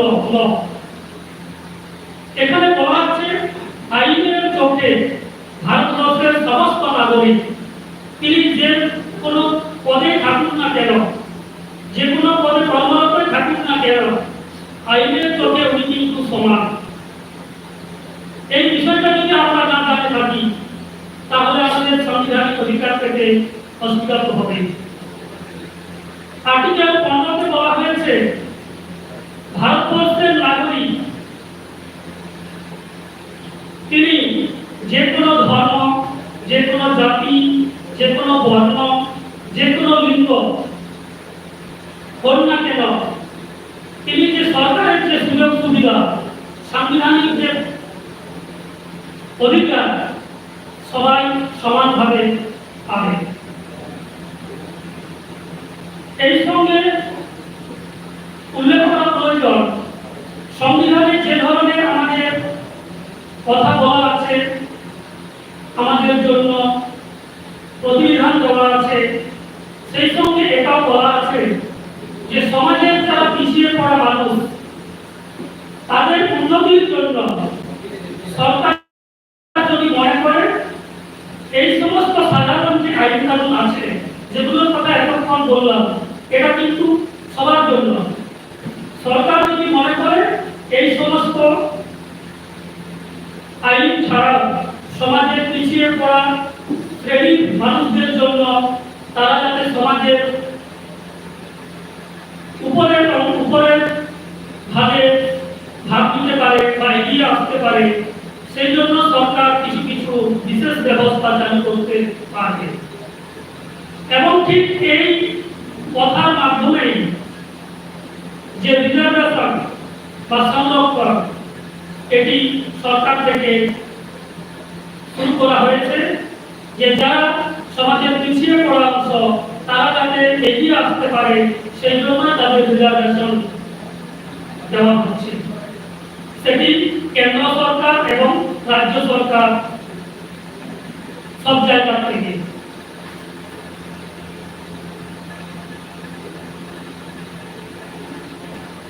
এর প্রসঙ্গে আপনাদের একটি তথ্য জানিয়ে রাখবো, অনেকেই হয়তো শুনে থাকবেন, আমিও শুনেছি, যে সংরক্ষণ আর 10 বছর আছে, হয়তো আপনারাও শুনেছেন। সরকার 10 বছর বাড়িয়ে দিয়েছেন, 10 বছর করে সংরক্ষণ থাকবে না, এই ধরনের কথা শুনেছিলাম। এটা নিয়ে আমি খুঁজে দেখছিলাম যে সংবিধানে কি আছে, আমাদের যে সংরক্ষণ, এটা কি কতদিনের জন্য আমাদের সংরক্ষণ। সেখানে দেখলাম সংবিধানে আমি খুঁজে পাইনি কোথাও যে লেখা আছে যে সংবিধানে এই যে সংরক্ষণ, যেটা এখন আদিবাসী বা এসটিরা পাচ্ছে, এটা ভারতবর্ষ স্বাধীন হওয়ার পর প্রথমে 70 বছর, তারপর 10 বছর 10 বছর করে যে বাড়ানোর যে গল্প, এটা কিন্তু সংবিধানে কোথাও লেখা নেই। তাহলে এটা এলো কোথা থেকে? সংবিধান প্রণেতা ওনারা যে বিষয়টিকে গুরুত্ব দিয়েছিলেন, অ্যাকচুয়ালি রিজার্ভেশন, এটা বেসিক যে জিনিস, সেটি হচ্ছে প্রতিনিধিত্ব। অর্থনৈতিকভাবে স্বাবলম্বী করা সংরক্ষণের প্রধান উদ্দেশ্য নয়। সংরক্ষণের প্রধান উদ্দেশ্য হচ্ছে প্রতিনিধিত্ব করা। সরকারের যে সমস্ত প্রাতিষ্ঠানিক পদ আছে, জায়গা আছে, সেখানে যাতে সমাজের সর্বস্তরের মানুষ প্রতিনিধিত্ব করতে পারে, সেই জন্য সংরক্ষণ। সেটা অ্যাডমিনিস্ট্রেটিভ পোস্ট হোক বা শিক্ষক শিক্ষিকা, একাডেমিক পোস্ট হোক বা অন্যান্য যে কোনোই হোক। যখন সংবিধান লাগু করা হয়, তখন বলা হয়েছিল যে আমাদের দেশ, আপনারা জানেন, সার্বভৌম, গণতান্ত্রিক, প্রজাতন্ত্র, এই রকমের অনেক বড় একটা ডেফিনিশন দেওয়া আছে। তো যাতে আমাদের দেশের যে নির্বাচন, মূলত আমাদের দেশ রাজনৈতিক দল দ্বারা পরিচালিত হবে, রাজনৈতিক দল যারা ক্ষমতায় থাকবে তারা একটি সরকার গঠন করবে এবং সেই সরকারে যাতে সমস্ত শ্রেণীর মানুষ উপস্থিত থাকতে পারেন সেজন্যই রাজনীতিতে প্রথম এই সংরক্ষণ ব্যবস্থা 70 বছরের জন্য চালু করা হয়েছিল। যখন ভারতবর্ষ স্বাধীন হওয়ার পর 70 বছর পেরিয়ে যায় সেই সময় পার্লামেন্টে আবার বিল আনা হয় যে এটাকে 10 বছর আবার এক্সটেনশন করা হচ্ছে। অর্থাৎ রাজনীতির যারা প্রতিনিধি আছেন, জনপ্রতিনিধি রাজ্যের হোক বা কেন্দ্রের, ওনাদের যে রিজার্ভেশন সেটা তখন 70 বছর দেওয়া হয়েছিল, তারপর 10 বছর করে সেটা সরকার থেকে বাড়ানো হচ্ছে। কাজেই 10 বছর করে সংরক্ষণ শেষ হয়ে যাবে, তার মানে চাকরি বাকরিতে সংরক্ষণ শেষ হয়ে যাচ্ছে এরকম কিন্তু নয়, এটা একটা ভুল ধারণা। যদি সংরক্ষণ শেষ হয়ে যায় তার মানে দাঁড়াচ্ছে এটা আমাদের যে রাজনৈতিক দল আছে সেখানে আপনারা জানেন কিছু কিছু বিধানসভা, কিছু কিছু লোকসভা, এসপি সেই রিজার্ভেশনটা শেষ হয়ে যাবে। এটাই হচ্ছে একটা বেসিক বক্তব্য বা বেসিক কথা যেটা আমাদের সবার জানা প্রয়োজন, তাহলে আমরা সঠিকভাবে সঠিক জায়গায় এই কথাটা আমরা বলতে পারবো। তাহলে এই সংরক্ষণটা কোথা থেকে এলো সেটা তো আগেই বললাম। সরকার মনে করছে যে আমাদের যে সমাজ, সেই সমাজের কিছু কিছু অংশ এখনো বিভিন্নভাবে পিছিয়ে আছে, তারা যাতে সমাজে এগিয়ে আসতে পারে সেই জন্য এই সংবিধানের রিজার্ভেশন।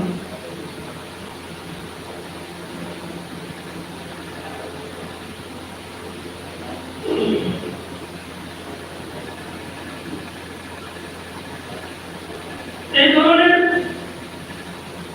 সংবিধানে অনেকগুলো অধিকার দেওয়া আছে, তার সঙ্গে সঙ্গে কিছু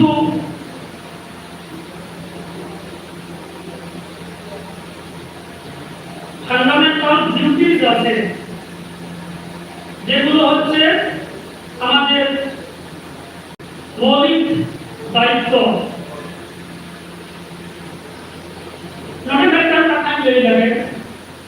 সরকার আবহাওয়া দিতে আইমাদান আইন কানুন আইমাদান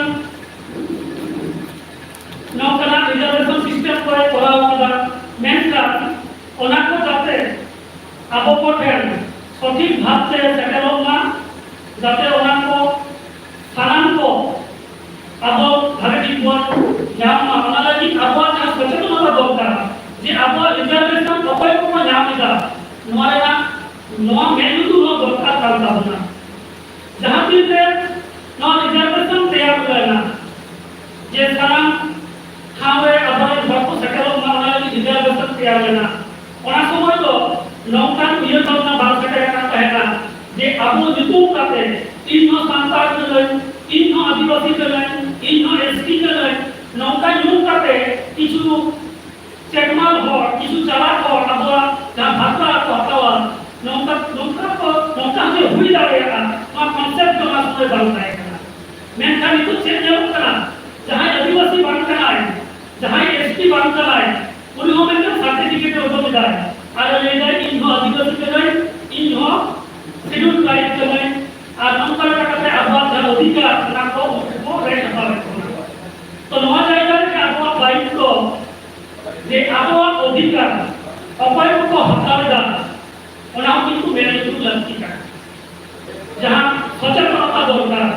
নয় তো যাই পড়বো কো আরামদার জমিয়ে কানা কো মেনখান জেলক করা মেনখান হোস্টেল রে আইনামান সাতটা পড়বো কানা কো মনে যে মেনখান সতীশ জিন্দ্র উনিও কিন্তু এসটি লেখাতে স্কুল রে পড়া কানাই, এসটি লেখাতে যা স্কলারশিপ ওনার নাম যা আর সুন্দর ভাবে এসটি লেখাতে উনি কিন্তু কলেজ রে ইউনিভার্সিটি রে ভর্তি কানাই।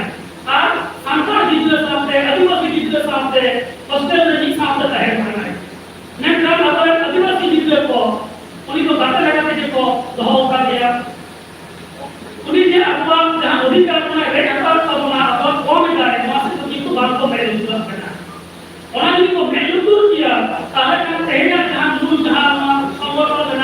जहाँ मूल बक्तव्य जे चाकरी रे आबाद अभिक आबाद संरक्षण एक तो हटावेदा नौ भाग को हटावा है तो जहाँ हमारे हफ्ता को जहाँ नदी तुम्हारे रिजल्ट करता है स्टूडेंट को ते जहाँ परीक्षा चलती है उनको नामा उनको को जस्ती का मैं तो हुआ ने आपको अधिकार आपको बाका dulu apa itu hataina kita jangan dulu ko jangan apa है कमांडर तक को मैं kan ai makan kon kena rasta ubun kate ona ko hataina ona কিন্তু itu मैं itu kalau गलती करा itu kan ध्यान कर दो नॉन की बात को मैं itu lah kalau जहां भी लोग का आलोचना हुई तो जहां भी सभा हुई तो सेमिनार हुई तो luar anak itu ordo হচ্ছে ভবানী ওনাতে সাংবিধানিক অধিকার মান্য করতে যতক্ষণ বারাম যার ভিতরে একটা লড়াই বা সচেতনতা এই অধিকার উপায় হটাওয়া যায় এই লেখাপড়া যে জনপড়া কাজ তো চাকরি को বলন করা ওকা কোনা को सर्टिफिकेट को जानते जाए कि সন্দেহ হইবা সঙ্গে সঙ্গে এনকোয়ারি হইবা ওকারে এনকোয়ারি ওনারা কি আই পাতান জায়গা জানা national commission for civil rights মেলা করা ভারতবর্ষের আদিবাসী কোয়া এসটি কোয়া জাতিগত অধিকার এসটি কোয়া সবকারীদের নয়া সঠিক ভাবে প্রয়াস করা সরকার দিল্লিতে মেলা করা national commission for civil rights উनको তাতে ভারতে অপয় আদিবাসী কানাকো অপয় আদিবাসী বাংলাকো নকলে করা সিদ্ধান্ত উनको হটাওয়া প্রেসিডেন্ট सहमत ना पुलिस को बदल बदल लगेगा तो उनका कहते हैं इनको अवसर जवाब करा आइमान हर जहां को आदिवासी बात करना तो आदिवासी यूं बातें अब अधिकार पाता है ओना विरोध है बाबरे पढ़ियो को आबरे सचेतन पढ़ को प्रतिवाद करा चिट्ठी बोल दिया चिट्ठी पर बोल लेखा प्रतिवाद पत्र पर बोल लेखा अब अधिकार को किस तरह सही बात से लागू हो जाए जहां पर व्यक्ति का प्रतिवाद होगा हुआ ऑलवेज तलाते जारा कमीशन के तबे यदि दिया हुआ अधिकार बदलते उनको और करा पदक्षेप हुआ अब राज्य में अब जिला में नौजा अब होकर में राज्य में प्रधान तो ये करा जहां राज्यों का कहना है पूरी हो करना है नवा आदिवासी को मूल प्रधान व्यक्ति कराए जहाँ तो आदिवासी को दुख सुख तो आपको पता है मेरा विषय राय पर विचार जिला रे कराए डिस्ट्रिक्ट मजिस्ट्रेट जिला रे जहाँ भी ना एसटी आदिवासी रिलेटेड इशू और आपको न्याय संस्था या दायित्व तो डिस्ट्रिक्ट मजिस्ट्रेट करा और साथ जहाँ जायगा रे नौकरा बड़ी भीड़ करा अब जहाँ जायगा पर अब अधिकार की सही दाम तो जामेगा ओना जायगा लगे ओना प्रतिष्ठान है ओना जायगा रे जहाँ प्रधान कराए स्कूल हुई है हेडमास्टर कॉलेज हुई है principal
the Scheduled Caste and the Scheduled Tribes Prevention of Atrocities Act 1989. मैंने जहां को आदिवासी कला को शेड्यूल कास्ट और शेड्यूल ट्राइब कला को तुमको कोई जहां अधिकार तुमको कोई जहां आना कहते पड़े नवा जो भी तैयार हुआ और जहां जो भी नवा को तैयार आना कहते पड़े पता लगा से अनेक बार सलहे नामा ओना लगी तेगे नवा का के आई विशेष आई कभी लाशेर अबिलते आइन करना जहां आइन से जहां विचार की इनको का कंप्लेंट हुई बात कोनो इन्वेस्टिगेशन छाड़ा उनकी इनको कोई लोग अरेस्ट नहीं हुआ the schedule caste and the schedule tribe prevention of atrocity act 1989 এর মাধ্যমে যদি কারো বিরুদ্ধে অভিযোগ করা হয় তাহলে তার সেই অভিযোগের ভিত্তিতে প্রথম পদক্ষেপ হচ্ছে তাকে গ্রেফতার করা তারপর তদন্ত হবে মূলত এই আইনটির সূচনা হয়েছিল আদিবাসীরা বিভিন্ন ক্ষেত্রে বিভিন্নভাবে তাদেরকে ভুলিয়ে বা তাদের যে অজ্ঞতা তাদের যে পিছিয়ে পড়া এগুলোকে কাজে লাগিয়ে এক শ্রেণীর অসাধু মানুষ তাদেরকে বঞ্চিত করছিল এবং তাদের নানা রকম অত্যাচার তাদের বিরুদ্ধে করছিল সেই অত্যাচারগুলো যাতে না হয় সেই জন্যই এই ধরনের একটি বিশেষ আইন the schedule caste and the schedule tribe prevention of atrocities act 1989 এর সূচনা করা হয়েছিল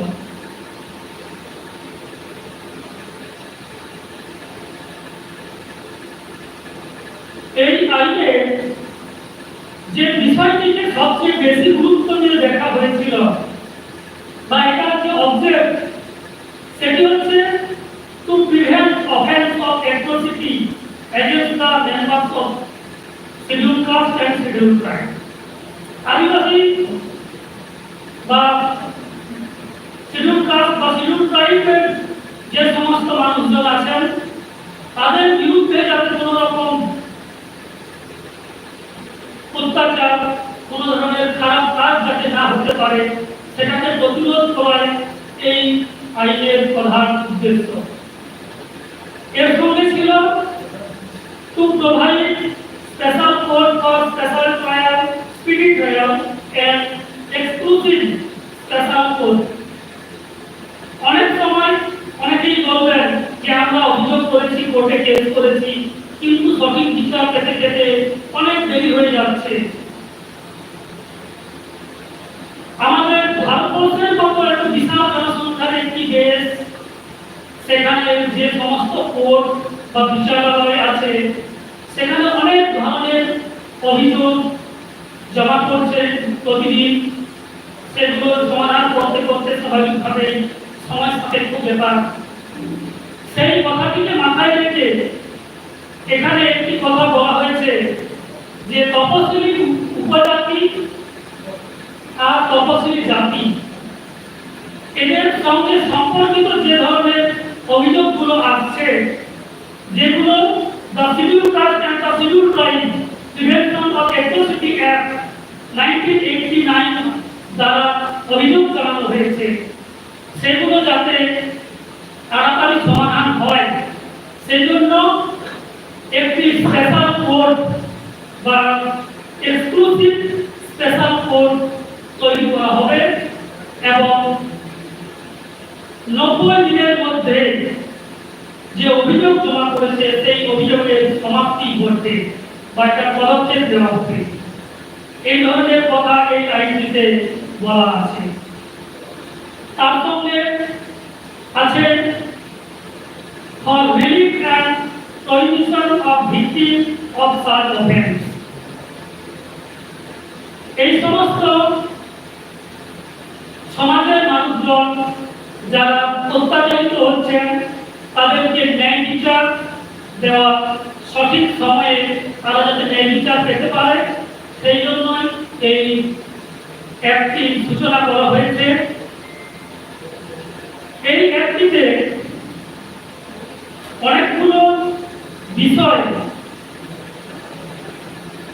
অনেকগুলো অবজেক্ট এটাতে আছে, সেগুলোই এখন খুব সংক্ষেপে আপনাদের কাছে তুলে ধরছি, যাতে আপনাদের মধ্যে একটা পরিষ্কার ধারণা তৈরি হতে পারে যে আমাদের এই যে আইন হচ্ছে অ্যাট্রসিটি অ্যাক্ট নামে আমরা বেশি জানি, সেই আইনের যে প্রভিশন বা সেটাতে কি কি ধরনের অভিযোগ করা যাবে, কি কি ধরনের প্রতিকারের কথা বলা আছে, বা কোন কোন ক্ষেত্রে আমরা এই আইনের আওতায় অভিযোগ জানাতে পারবো, সেই বিষয়ে কিছু তথ্য আপনাদের সামনে তুলে ধরছি।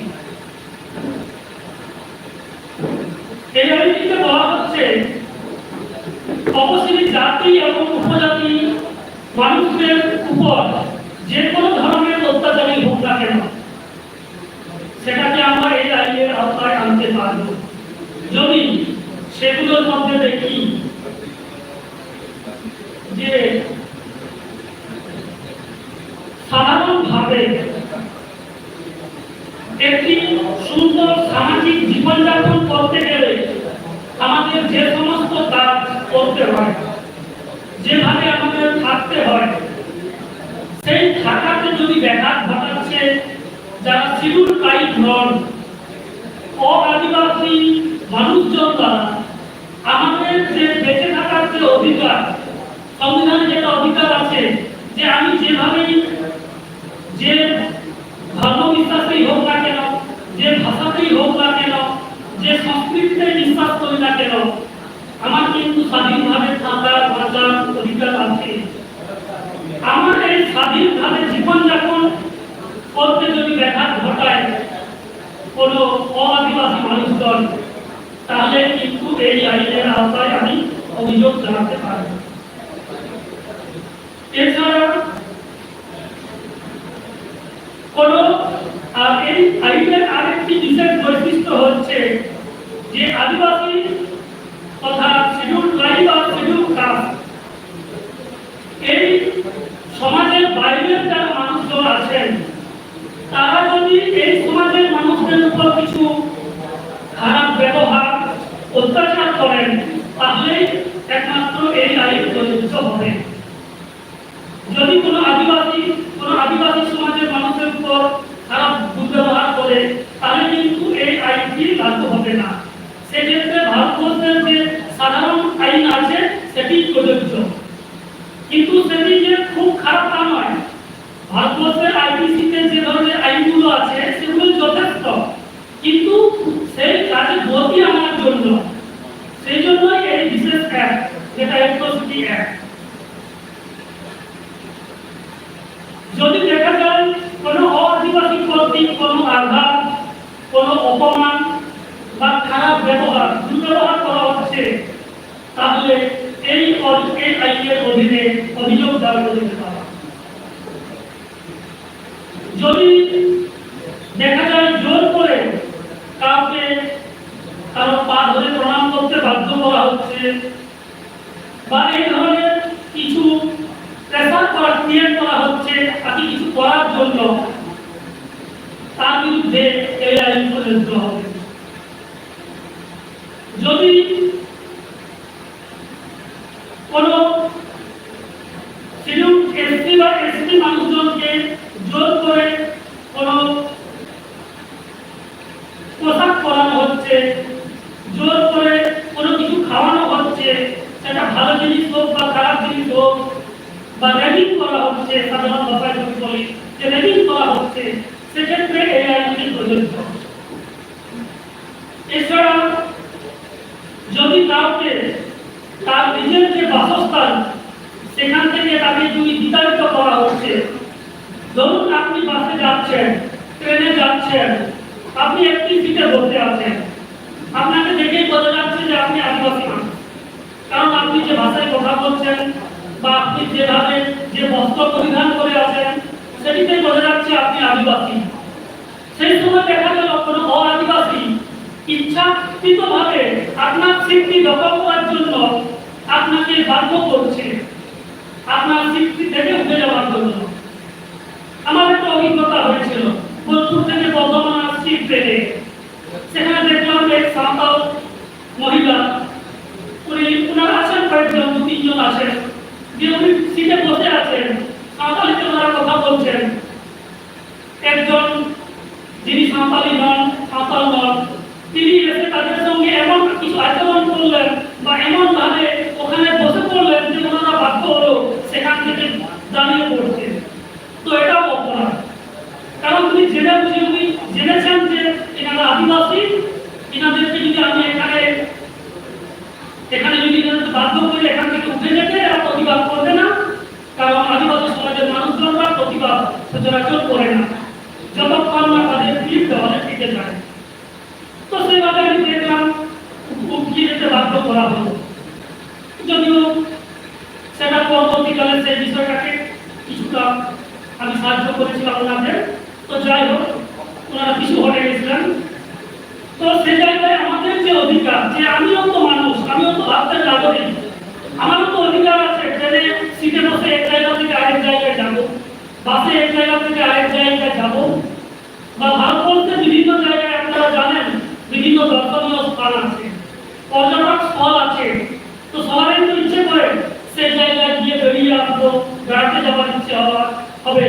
তো সেই জায়গায় যদি কোনো ব্যাঘাত ঘটায় কেউ, সেটাও কিন্তু সেটা যদি ওনারা যদি অআদিবাসী হন, তাহলে কিন্তু এই আইনের আওতায় সেখানেও কিন্তু অভিযোগ জানানো যাবে।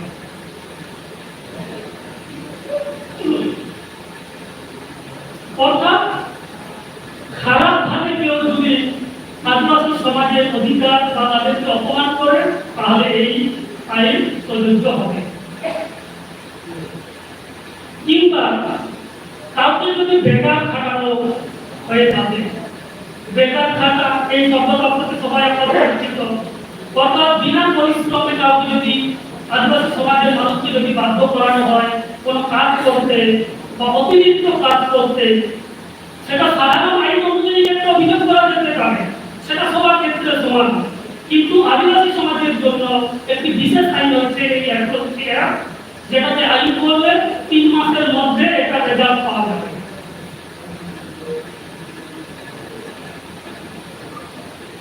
এই ধরনের অনেকগুলো আছে। কাউকে ফিজিক্যালি যদি হ্যারাসমেন্ট করা হয়, মেন্টালি যদি হ্যারাসমেন্ট করা হয়, তাহলে এই আইনের অধীনে অভিযোগ জানানো যেতে পারে। এ প্রসঙ্গে আরেকটি গুরুত্বপূর্ণ কথা এখানে বলা আছে, শিডিউল ট্রাইব বা শিডিউল কাস্টের মহিলা তারা যদি অআদিবাসী বা নন SC/ST-দের দ্বারা যদি নির্যাতিত হন, বিশেষত মহিলারা মানসিক বা শারীরিক যেভাবে হোক না কেন, সাধারণ আইনে তো তাদের বিচার হবেই যদি অভিযোগ করা হয়, তার সঙ্গে কিন্তু অ্যাট্রসিটি অ্যাক্টটিও লাগু করা যাবে। আপনারা অনেকগুলো আইনের কথা জানেন, পক্সো আইন থেকে শুরু করে বিভিন্ন আইন আছে মহিলাদের নিরাপত্তা দেওয়ার জন্য। সেক্ষেত্রে এই আইনটিও সেখানে আবার প্রযোজ্য হতে পারে। অর্থাৎ যদি আদিবাসী মহিলা সহমতি ছাড়াই এই ধরনের কিছু কাজ করা হয়ে থাকে, বা তাদেরকে যদি দেবদাসী হতে বাধ্য করা হয়, দেবদাসী আপনারা জানেন তাদেরকে দেবদাসী বলা হয়, এই ধরনের অ্যাক্টিভিটি করতে যদি বাধ্য করা হয়, সেটাও কিন্তু এই আইনের আওতায় আসছে। এছাড়া আমাদের দেশকে সুন্দরভাবে এগিয়ে নিয়ে যাওয়ার জন্য যে সিস্টেম সেই সময় চালু করা হয়েছিল, যে একটি রাজনৈতিক দল তারা তাদের প্রতিনিধি নির্বাচন করবেন এবং সাধারণ মানুষ ভোট দিয়ে তাদের নির্বাচিত করবেন এবং সংসদে পাঠাবেন বা বিধানসভায় পাঠাবেন। তো এক্ষেত্রে যদি কেউ যারা আদিবাসী নয়, তারা যদি বাধ্য করে কোনো আদিবাসী সমাজের মানুষজনকে যে তুমি কোন ক্যান্ডিডেটকে ভোট দাও, তুমি যদি ওকে ভোট না দাও তাহলে কিন্তু তোমার খুব খারাপ অবস্থা হবে, তাদের ভয় দেখানো হয়, কিংবা তাকে যদি প্রলোভন দিয়ে কাউকে ভোট দিতে বাধ্য করা হয়,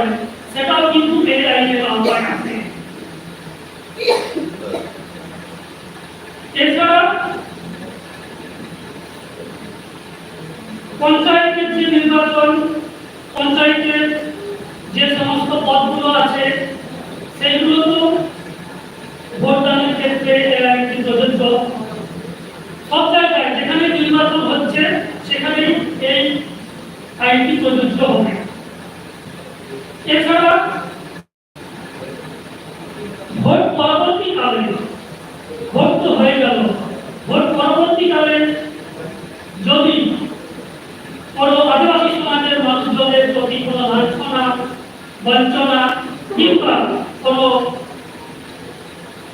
তাদের উপর অত্যাচার করা হয়, সেটিও কিন্তু এই অ্যাট্রসিটি অ্যাক্টের মাধ্যমে অভিযোগ জানানো যেতে পারে।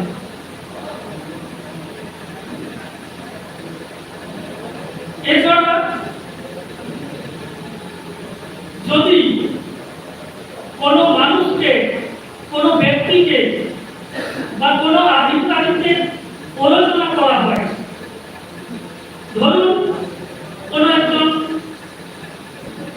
আদিবাসী মানুষ উনি চাইছেন কিছু প্রশাসনিক ব্যক্তি দ্বারা আমি এই জায়গাটা দখল করব, সেই জন্য উনি ইচ্ছা করে কিছু ভুল তথ্য পুলিশ আধিকারিককে দিলেন, কোনো ভুল তথ্য কোনো সরকারি আধিকারিককে দিলেন, যার কারণে আদিবাসী সমাজের মানুষ তিনি বঞ্চিত হলেন। পরবর্তীকালে যদি সেটা বোঝা যায় যে তিনি ভুল তথ্য দিয়েছেন, কোনো একজন আদিবাসী মানুষ ভুল তথ্য দেওয়ার কারণে পুলিশ এসে আমার বাড়ি ভেঙে দিয়ে গেল বা কোনো প্রশাসনিক ব্যক্তি এসে আমার জায়গা দখল করে নিল, এরকম যদি ঘটনা ঘটে, সেটা যদি অন্যায়ভাবে করে থাকে, কেউ প্ররোচনা দিয়ে থাকে, সেটিও কিন্তু এই অ্যাক্টের আওতায় আসবে। অর্থাৎ কাউকে প্ররোচনা দেওয়া, প্ররোচনার মাধ্যমে যদি আদিবাসীরা তাদের যে অধিকার সেখান থেকে বঞ্চিত হয়, সেটিও কিন্তু এই অ্যাক্টের আওতায় আসবে। এছাড়া দুর্ব্যবহারের কথা তো সেটা বললাম, কিংবা পাবলিক প্লেসে সর্বসাধারণের যে জায়গা সেখানে যদি কাউকে অপদস্থ করা হয়, কাউকে খারাপ কিছু করা হয়, সেগুলো এই আইনের আওতায় আছে। এছাড়া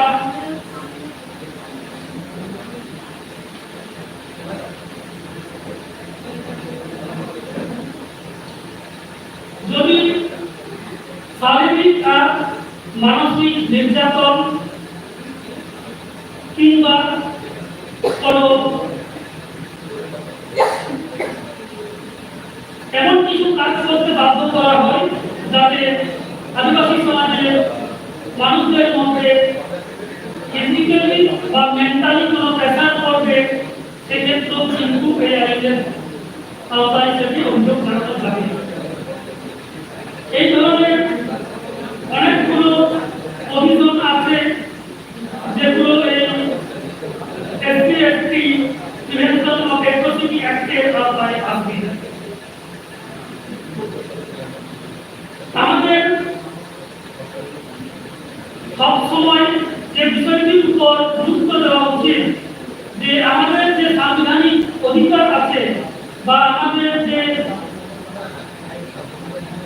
কর্তব্য, দায়িত্ব এবং অধিকার, সেগুলো যাতে আমরা সচেতন ভাবে পালন করতে পারি, সেই বিষয়কে খেয়াল রাখলে আমরা আমাদের যে অধিকার সেগুলো আগামী দিনে পেতে পারবো।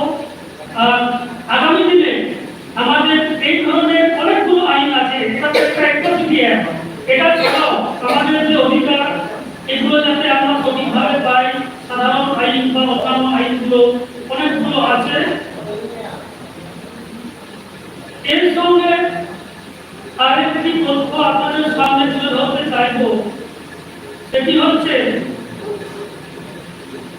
এখন ভারতবর্ষের যে সংবিধান, সেই সংবিধানে যারা আদিবাসী তালিকায় আছেন, অর্থাৎ যারা এখন এসটি বা এসসি, সেগুলো কিন্তু বিভিন্ন সময়ে সার্ভে করা হয় এবং এগুলো লিস্টে তারা ঢুকবে বা তারা এখান থেকে বেরোবে, সেগুলো প্রভিশন আছে। রিসেন্টলি কয়েকদিন আগে আপনারা জানেন ভারত সরকার বেশ কিছু বেশ কিছু সম্প্রদায়কে নতুন করে এসটি তালিকাতে অন্তর্ভুক্ত করেছে। কিন্তু এখনো পর্যন্ত আসামের যারা সাঁওতাল তারা কিন্তু আদিবাসী বা শিডিউল ট্রাইবের মর্যাদা এখনো পায়নি। সেটাও যাতে ওনারা যাতে সেই মর্যাদা পান, ওনারা যাতে তাদের যে অধিকার সেগুলো সঠিকভাবে ওনারা যাতে তুলে ধরেন, সেই সঙ্গে যারা আপনারা আছেন সবাই যদি আমরা আমাদের যে সম্মিলিত অধিকার, যে তারাও তো সাঁওতাল, তারাও তো এসটি, পশ্চিমবঙ্গে, উড়িষ্যা, বিহার, ঝাড়খণ্ডে সাঁওতালরা এসটি, তাহলে আসামের সাঁওতালরা এসটি হবে না কেন? এটা তো এক ধরনের ডিসক্রিমিনেশন। এটা আমরাও জানাতে পারি আমাদের রাজ্যের যিনি শিডিউল ট্রাইবের যিনি প্রধান, শিডিউল ট্রাইব যিনি প্রধান রাজ্যপাল বা আমাদের দেশের যিনি প্রধান রাষ্ট্রপতি বা আমাদের এই যে রিজার্ভেশন সিস্টেম বা national commission for schedule tribe, ওনাদেরকেও আমরা এককভাবে বা সম্মিলিতভাবে চিঠি লিখতে পারি যাতে আসামের সাঁওতালরাও এসটিতে অন্তর্ভুক্ত হতে পারে। সেই সঙ্গে সদ্য কিছুদিন আগে পুরুলিয়াতে একটি অনুষ্ঠান হয়েছিল, national commission for schedule tribe ওনাদের গাইডলাইন অনুযায়ী ভারতবর্ষের স্বাধীনতা আন্দোলনে আদিবাসী জনজাতি সমাজের ভূমিকা, অর্থাৎ ভারতবর্ষের স্বাধীনতা আন্দোলনে আদিবাসী সমাজের যে একটি ভূমিকা আছে সেটি কিন্তু বর্তমানের যে ইতিহাস, বর্তমানের যে বইপত্র সেখানে কিন্তু অবহেলা করে দেখানো হয়েছে বা খুব ছোট করে দেখানো হয়েছে। তো সেই আদিবাসীদের যে লড়াই সংগ্রামের কথা সেটা যাতে সঠিকভাবে সবাই জানতে পারে সেই উদ্দেশ্যে ওনাদের নির্দেশ মতো ওনাদের গাইডলাইন অনুযায়ী একটা অনুষ্ঠান হয়েছিল। সেখানে ভারতবর্ষের বিভিন্ন জনজাতি নায়কদের যে লড়াই সংগ্রামের কথা সেটি আলোচনা হয়েছে। সেই সভাতে ন্যাশনাল কমিশন ফর শিডিউল ট্রাইবসের একজন প্রতিনিধি এসেছিলেন। উনি একটি বক্তব্য সেখানে তুলে ধরেছিলেন যে national commission for schedule tribes আদিবাসীদের নিয়ে কি ধরনের কাজ করছে বা কি ধরনের প্রভিশন আছে, এবং সেখানে বেশ কিছু প্রশ্নোত্তর পর্ব হয়েছিল। সেখানে সেই বক্তব্যের যে ভিডিও রেকর্ডিং সেটি ইউটিউবে উপলব্ধ আছে, আপনারা একটু সার্চ করলে পেয়ে যেতে পারেন। এছাড়া সেখানে তিনি যে বক্তব্যগুলো রেখেছেন সেগুলোর দু একটি বক্তব্য আপনাদের জানাতে চাইছি। উনি বলেছেন, ওনাকে বিভিন্ন প্রশ্ন করা হয়েছিল আজকে যে সমস্ত অসুবিধার সম্মুখীন আপনারা হয়েছেন, আমরা হয়েছি, বা যে সমস্ত অসুবিধার গুলো যাতে না ঘটে এগুলো কিভাবে সমাধান করা যায় সেই বিষয়ে ওনার কাছে আমরা প্রশ্ন রেখেছিলাম। উনি সেগুলো উত্তর দিয়েছেন। সেই প্রসঙ্গে উনি বলেছিলেন যে বর্তমানে আমি জিজ্ঞাসা হয়েছিল যে বর্তমানে এই কমিশন আদিবাসীদের বিরুদ্ধে এত রকমের অভিযোগ, এত রকমের বঞ্চনার কথা উঠে আসছে, সেজন্য কমিশন কি করছে। উনি বলেছিলেন, আপনাদের কথা আপনারা কমিশনকে জানান, আপনারা বৃহৎ আয়তনে সবাই মিলে জানান, সংগঠিতভাবে জানান। আপনাদের কথা সঠিকভাবে কমিশন পর্যন্ত পৌঁছাচ্ছে না, সেজন্যই আপনারা যে দাবিগুলো করছেন সেইগুলো নিয়ে কমিশন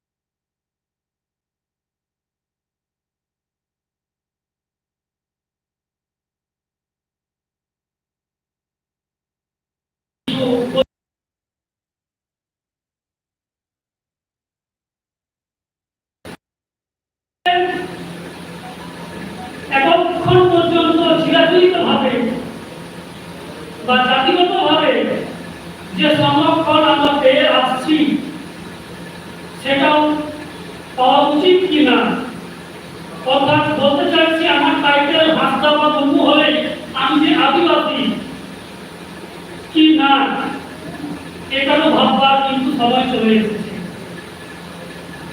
আমি যদি হয়ে গেলাম নামে শুধুমাত্র টাইটেলের ভাষা, কিন্তু আমি সাঁওতালিতে কথা বলতে পারি না, সাঁওতালিতে লাচ্চা, সাঁওতালিতে কাচ্চা, আর কিছুই জানলাম না, তাহলে কিন্তু প্রশ্ন আসছে আমার কি অধিকার, এই যে এসপির যে সুযোগ সুবিধা এটা আমার পাওয়া উচিত কিনা, অনেকে প্রশ্ন তুলতে শুরু করেছেন এবং সত্যি সত্যি একটি প্রশ্নের জায়গা। যারা আদিবাসী সমাজের যে রীতিনীতি, আদিবাসী সমাজের যে পরম্পরা, এগুলো যারা ভুলে যাচ্ছেন বা অবহেলা করছেন, তাদের রিজার্ভেশন দেওয়া উচিত কি না, এই বিষয়ে কিন্তু নতুন করে ভাববার সময় হয়েছে বা ভাবা শুরু হয়ে গেছে। সেই জন্য আমাদের সবার সচেতন থাকতে হবে।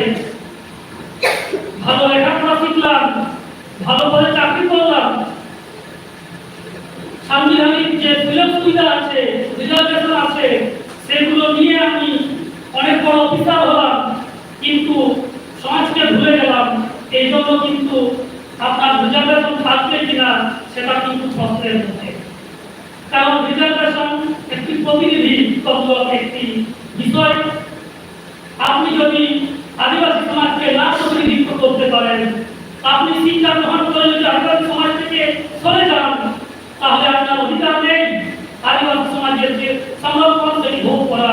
এটি সংবিধানের যে পরিসর, সেই পরিসর অনুযায়ী বলছি যে সংবিধানের কথা অনুযায়ী জাতি সংবিধানের যে সুযোগ সুবিধা সেটা দিচ্ছেন, মানে আপনার কর্তব্য সেই সমাজের থেকে, সেই সমাজ যাতে এগিয়ে আসতে পারে তাদেরকে আপনার সাহায্য করা, এটি আপনার নৈতিক দায়িত্ব এবং কর্তব্য। সেই জন্য বর্তমান সময়ে কিন্তু যারা আপনারা শুনতে পাচ্ছেন, আপনারা এই বিষয়টিও একটু খেয়াল রাখুন। যারা বিভিন্ন কারণে আমাদের সমাজ থেকে অন্যত্র বা অন্যদিকে ওনারা সরে যাচ্ছেন, তারা যাতে আমাদের সমাজের সম্পদ হয়ে আমাদের সমাজের যে অসুবিধা, আমাদের সমাজের যে পথপ্রদর্শক ভূমিকা গ্রহণ করতে পারে, সেই জন্য আমাদের যে পরবর্তী প্রজন্ম, অর্থাৎ বর্তমানে যারা ছাত্রছাত্রী বা ইয়ং জেনারেশন, তারা যাতে নিজেদের মাতৃভাষা, নিজেদের সংস্কৃতি, নিজেদের সমাজ থেকে না সরে যায়, সেই বিষয়ে কিন্তু আপনারা গার্জিয়ান হিসেবে, আপনারা অভিভাবক হিসেবে সেই বিষয়টিও কিন্তু গুরুত্ব সহকারে বিবেচনা করবেন। না হলে কিন্তু পরবর্তীকালে এটা খারাপ প্রভাব আমাদের সমাজের মধ্যে, আমাদের যে বিষয়ে আলোচনা এটিতে করতে পারবে। এই সঙ্গে সঙ্গে এই ধরনের যে সাংবিধানিক অধিকারগুলো আছে, সংবিধানে কি আছে সেটা নিয়ে আপনারা চর্চা করুন। সংবিধানের যে আইনগুলো আছে মূলত আদিবাসী সম্পর্কিত, সেই আর্টিকেলগুলো আপনারা যেভাবেই হোক সংগ্রহ করুন।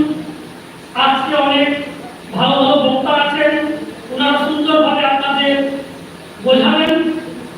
সেই বিষয়গুলো আপনারা আলোচনা করুন, গ্রামে গ্রামে আলোচনা করুন, মাঝি বাবা সমাজের গ্রুপে আসবে। আর আতুরনা আকারনা অজায়গায় হওয়া কিছু কিছু কথা কিন্তু আতুরনা বাস হয় বিচল লাগবে, জানা তো বিচল আকার বিচল ওটা হোক কিন্তু আবার হকের না টাকা নিবা বক্ত জানলে গান জানলা কি টাকা বাংলার আবার অপংরা কো আবার তর্ক মিলবেন যাহার সরকার মেনাক কোয়া নুকু যদি আবার বাচ্চা তরিতলি আবার কলসি বাক্য সরায়া আবার বাচ্চা বাক্য সরায়া তাহলে কিন্তু আবার আরম্ভ হতে পারে।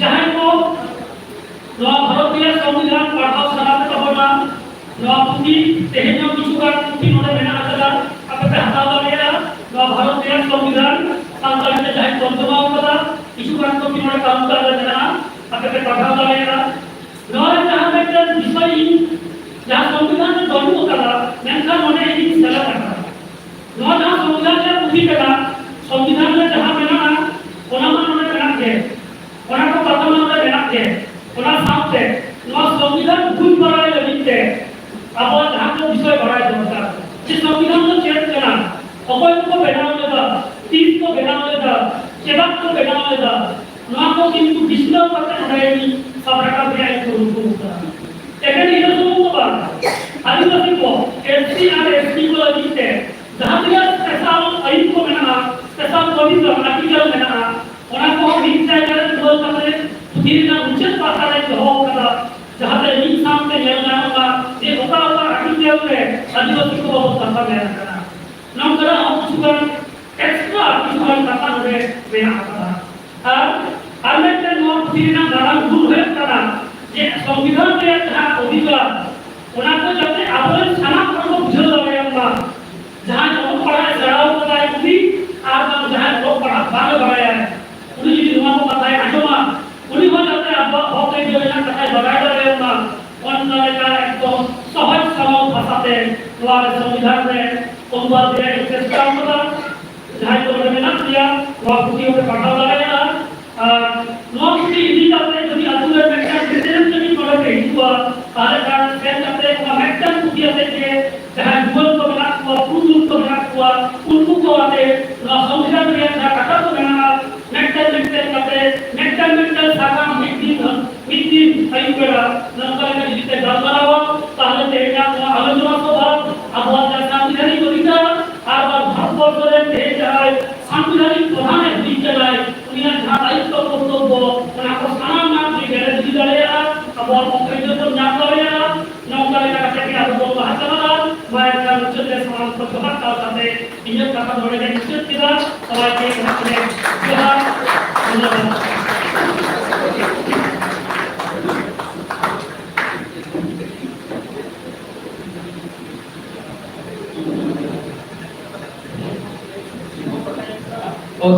ধন্যবাদ অ্যাসিস্ট্যান্ট প্রফেসর শিলপাল ইউনিভার্সিটি সাঁওতালি বিভাগ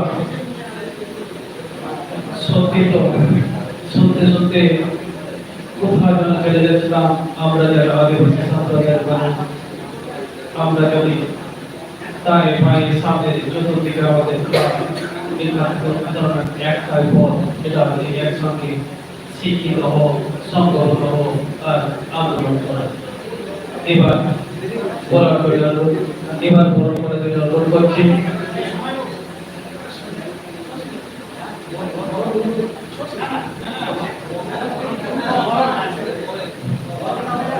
এবার বড় করে দিচ্ছি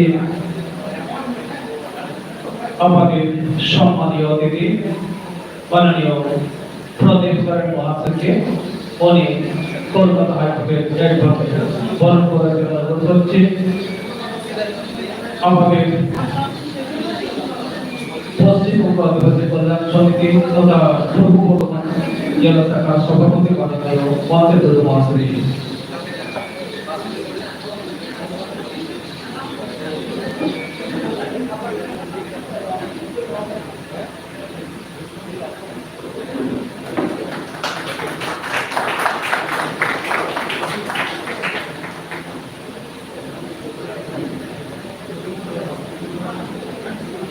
এরপর বহু প্রতীক্ষিত বহু কাঙ্ক্ষিত আমরা এখন অনেক বিষয় জানতে পারি আমরা যারা সরকারি চাকরির সঙ্গে যুক্ত কিংবা যারা স্টুডেন্ট যারা আছেন আমরা অনেক কিছু জানি না আমরা জানার চেষ্টা করব আমরা আজকে পেয়েছি আমাদের প্রিয় এবং শ্রদ্ধেয়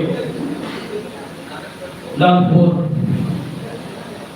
মহাত্মা গান্ধী কলেজের সহকারী অধ্যাপক মাননীয় শশীকান্ত বর্মা মহাশয়কে আজকের যে বিষয় reservation of ST in India 100% roster in direct recruitment 100% roster in promotion in West Bengal and central government গ্রাম সভা and its power এবং তার ক্ষমতা কত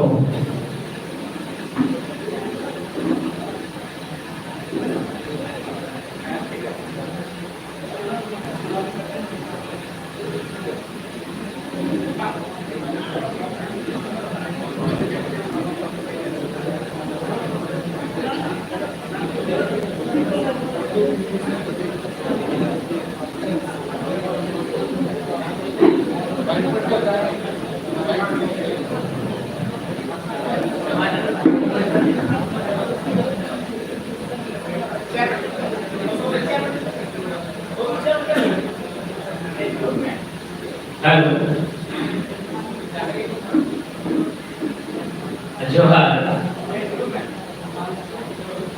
আদিবাসীদের সাংবিধানিক অধিকার সংরক্ষণ বিধি এবং চাকরি সংক্রান্ত বিশেষাধিকার বিষয়ক আজকের এই কর্মশালায় আমি প্রথমেই প্রণাম জানাই এই পবিত্র জাহের খানের আমাদের আরাধ্য দেবতা এবং দেবী অর্থাৎ মারাগুরু এবং জাহের আর সমস্ত আমাদের মহাভক্তি।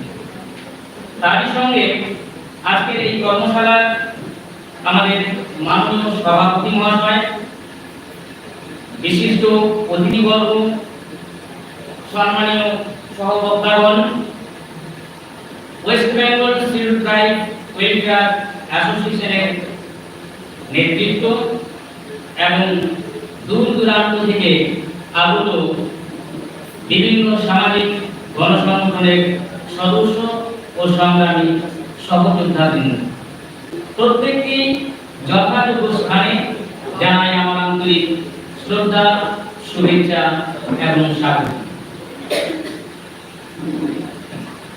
আমরা আসতে একটু দেরি হয়ে গেছে আজকে, তো এসেই আমি আমাদের West Bengal schedule tribe welfare অ্যাসোসিয়েশনের শ্রদ্ধেয় সভাপতির বক্তব্য আমি শেষ দিকে শুনলাম। উনি বেশ কিছু বিষয়ে অত্যন্ত সুন্দরভাবে, বিশেষত যেটা আইডেন্টিফিকেশন অ্যাক্টের উপরে কিছু কথা আমি শুনতে পেলাম, অত্যন্ত সুন্দরভাবে তিনি ব্যাখ্যা করেছিলেন। আর তারপরেই আমাদের খুবই স্বনামধন্য অধ্যাপক শিবকুমার বিরসা ইউনিভার্সিটির মাননীয় শ্রীপতি গুরু মহাশয় আমাদের যে এসসি/এসটি প্রিভেনশন অফ অ্যাট্রোসিটি অ্যাক্ট 1989 এটা সম্পর্কে বিস্তারিত আলোচনা করেছেন। তার পাশাপাশি আমাদের যে দায়িত্ব এবং কর্তব্য আমাদের সমাজটাকে বাঁচিয়ে রাখার জন্য এই বিষয়ে বেশ কিছু সর্বোপদেশ আমাদেরকে দিয়েছেন। আমি আন্তরিকভাবে কৃতজ্ঞতা জানাচ্ছি ওনাকে। আমার আলোচ্য বিষয় রয়েছে 100% roster in recruitment and promotion for government services and posts in West Bengal। অর্থাৎ যে সমস্ত সরকারি চাকরি রয়েছে বা পদ রয়েছে সেখানে ডাইরেক্ট রিক্রুটমেন্টের ক্ষেত্রে এই যে 100% রোস্টার বিধি যেটাকে মেনে চলা হয়, এই 100% রোস্টার বিধি সম্পর্কে শুধুমাত্র ডাইরেক্ট রিক্রুটমেন্টের ক্ষেত্রেই নয়, প্রমোশনের ক্ষেত্রেও যদি আমরা দেখি তাহলে প্রমোশনের ক্ষেত্রেও কি ধরনের রোস্টার মেনটেন করা হয় এবং সেখানে তপশিলি উপজাতি অর্থাৎ যারা আমরা কিনা আদিবাসী রয়েছি আমাদের জন্য কি ধরনের বিধি নিয়ম বা সেখানে বিশেষ কোটা সিস্টেম বা সংরক্ষণ বিধি রয়েছে সে সম্পর্কে কিছু আলোচনা করার চেষ্টা করব। তারই সঙ্গে একটা বিষয় রয়েছে, যদি বিষয়টা সম্পূর্ণ ভিন্ন, সেটা হচ্ছে the power of গ্রাম সভা according to the Forest Rights Act 2006, যেটা নিয়ে বহুল চর্চিত এখন এবং অত্যন্ত প্রাসঙ্গিক। বিশেষত আমরা দেখব অযোধ্যায় যেটা টু দা পাওয়ার পাম্প স্টোরেজ, তার সঙ্গে বালু এবং কাঠখান জল যে পাম্প স্টোরেজ প্রকল্পের একটা উদ্যোগ নেওয়া হচ্ছে, সেখানে গ্রাম সভা কতখানি আমাদেরকে সাহায্য করতে পারে, আমাদের প্রোটেকশন দিতে পারে। তারই পাশাপাশি দেবুচা পাঁচামি এই বিষয়ে অর্থাৎ গ্রাম সভার কি রোধ থাকতে পারে আদিবাসীদের প্রোটেকশনের ক্ষেত্রে, তাদের জল জঙ্গল জমি বাঁচানোর ক্ষেত্রে, এই দুটো বিষয়ের উপর আমাকে আলোচনা করতে বলা হলো। এখন প্রথমে একটু ক্ষমা চেয়ে নেব এই জন্য যে প্রথম যে বিষয়টা রয়েছে অর্থাৎ 100% roster for direct recruitment and promotion in government services and post in West Bengal, এই বিষয়টা অ্যাকচুয়ালি আমি একটা এক্সপার্ট নই, আমার পলিটিক্যাল সায়েন্সের আমি ছাত্র, আমার একটা মানে স্টাডি অফ এরিয়ার সম্পূর্ণ ভিন্ন। তবু যেটুকু আমি মানে পড়ে বিভিন্ন তথ্য জোগাড় করে জানতে পেরেছি সেই বিষয়ে আলোচনা করবো এবং আমি আশা করবো আপনারা যারা এসেছেন অনেক অভিজ্ঞ ব্যক্তি আছেন, কোনো জায়গায় যদি কোনো একটা ডাউট থাকে তাহলে সেই বিষয়টা আমরা আলাপ আলোচনার মধ্যে দিয়ে ক্লিয়ার করে দেব, এই প্রত্যাশা রাখছি। নমস্কার, আমি এটা মূলত আমাদের ওয়েস্ট বেঙ্গলের ক্ষেত্রে এই বিষয়টা নিয়ে আলোচনা করবো। প্রশ্নপত্র কিছুটা সেন্টারের সিস্টেমটা আনবো, কিন্তু বেসিক্যালি আমার এই আলোচনাটা সীমাবদ্ধ থাকবে পশ্চিমবঙ্গের ডাইরেক্ট রিক্রুটমেন্ট এবং প্রমোশনের ক্ষেত্রে 100% রোস্টার এবং 50% রোস্টার এই বিষয় সম্পর্কে। তো এটা আলোচনা করতে গেলে প্রথমেই যে বিষয়টা আমাদের জেনে রাখা দরকার, আমরা সবাই জানি জাস্ট এটাকে রিপিট করা হচ্ছে যে রোস্টার কি, কোনটাকে রোস্টার বলা হয়, আর রোস্টারের প্রয়োজনীয়তা বা প্রাসঙ্গিকতা এলো কিভাবে, কি কি প্রয়োজন আছে বা সংরক্ষণ বিধিটাকে কার্যকরী করা। দেখুন এই রোস্টার, এটা যদি আমরা খুব সংক্ষেপে একেবারে এক কথায় যদি বলি যে রোস্টার কি, রোস্টার হচ্ছে একটা ক্রম তালিকা। কিসের ক্রম তালিকা? না শূন্য পদের যে নির্দেশ, সেই শূন্য পদের নির্দেশ সূচক ক্রম তালিকা। অর্থাৎ যে সমস্ত গভর্নমেন্ট বা পাবলিক, গভর্নমেন্ট পাবলিক যেগুলো সরকারি পদ রয়েছে শূন্য পদ, সেই শূন্য পদে নিযুক্তির ক্ষেত্রে পদভিত্তিক যে সূচি, অর্থাৎ কোনটা এসটি, কোনটা এসসি, কোনটা ওবিসি, কোনটা জেনারেল, এই যে সরকারি শূন্য পদগুলিতে নিযুক্তির ক্ষেত্রে ওই পদের যে নির্দেশকের সূচক বা তালিকা, সেইটাকে আমরা এক কথায় বলতে পারি রোস্টার।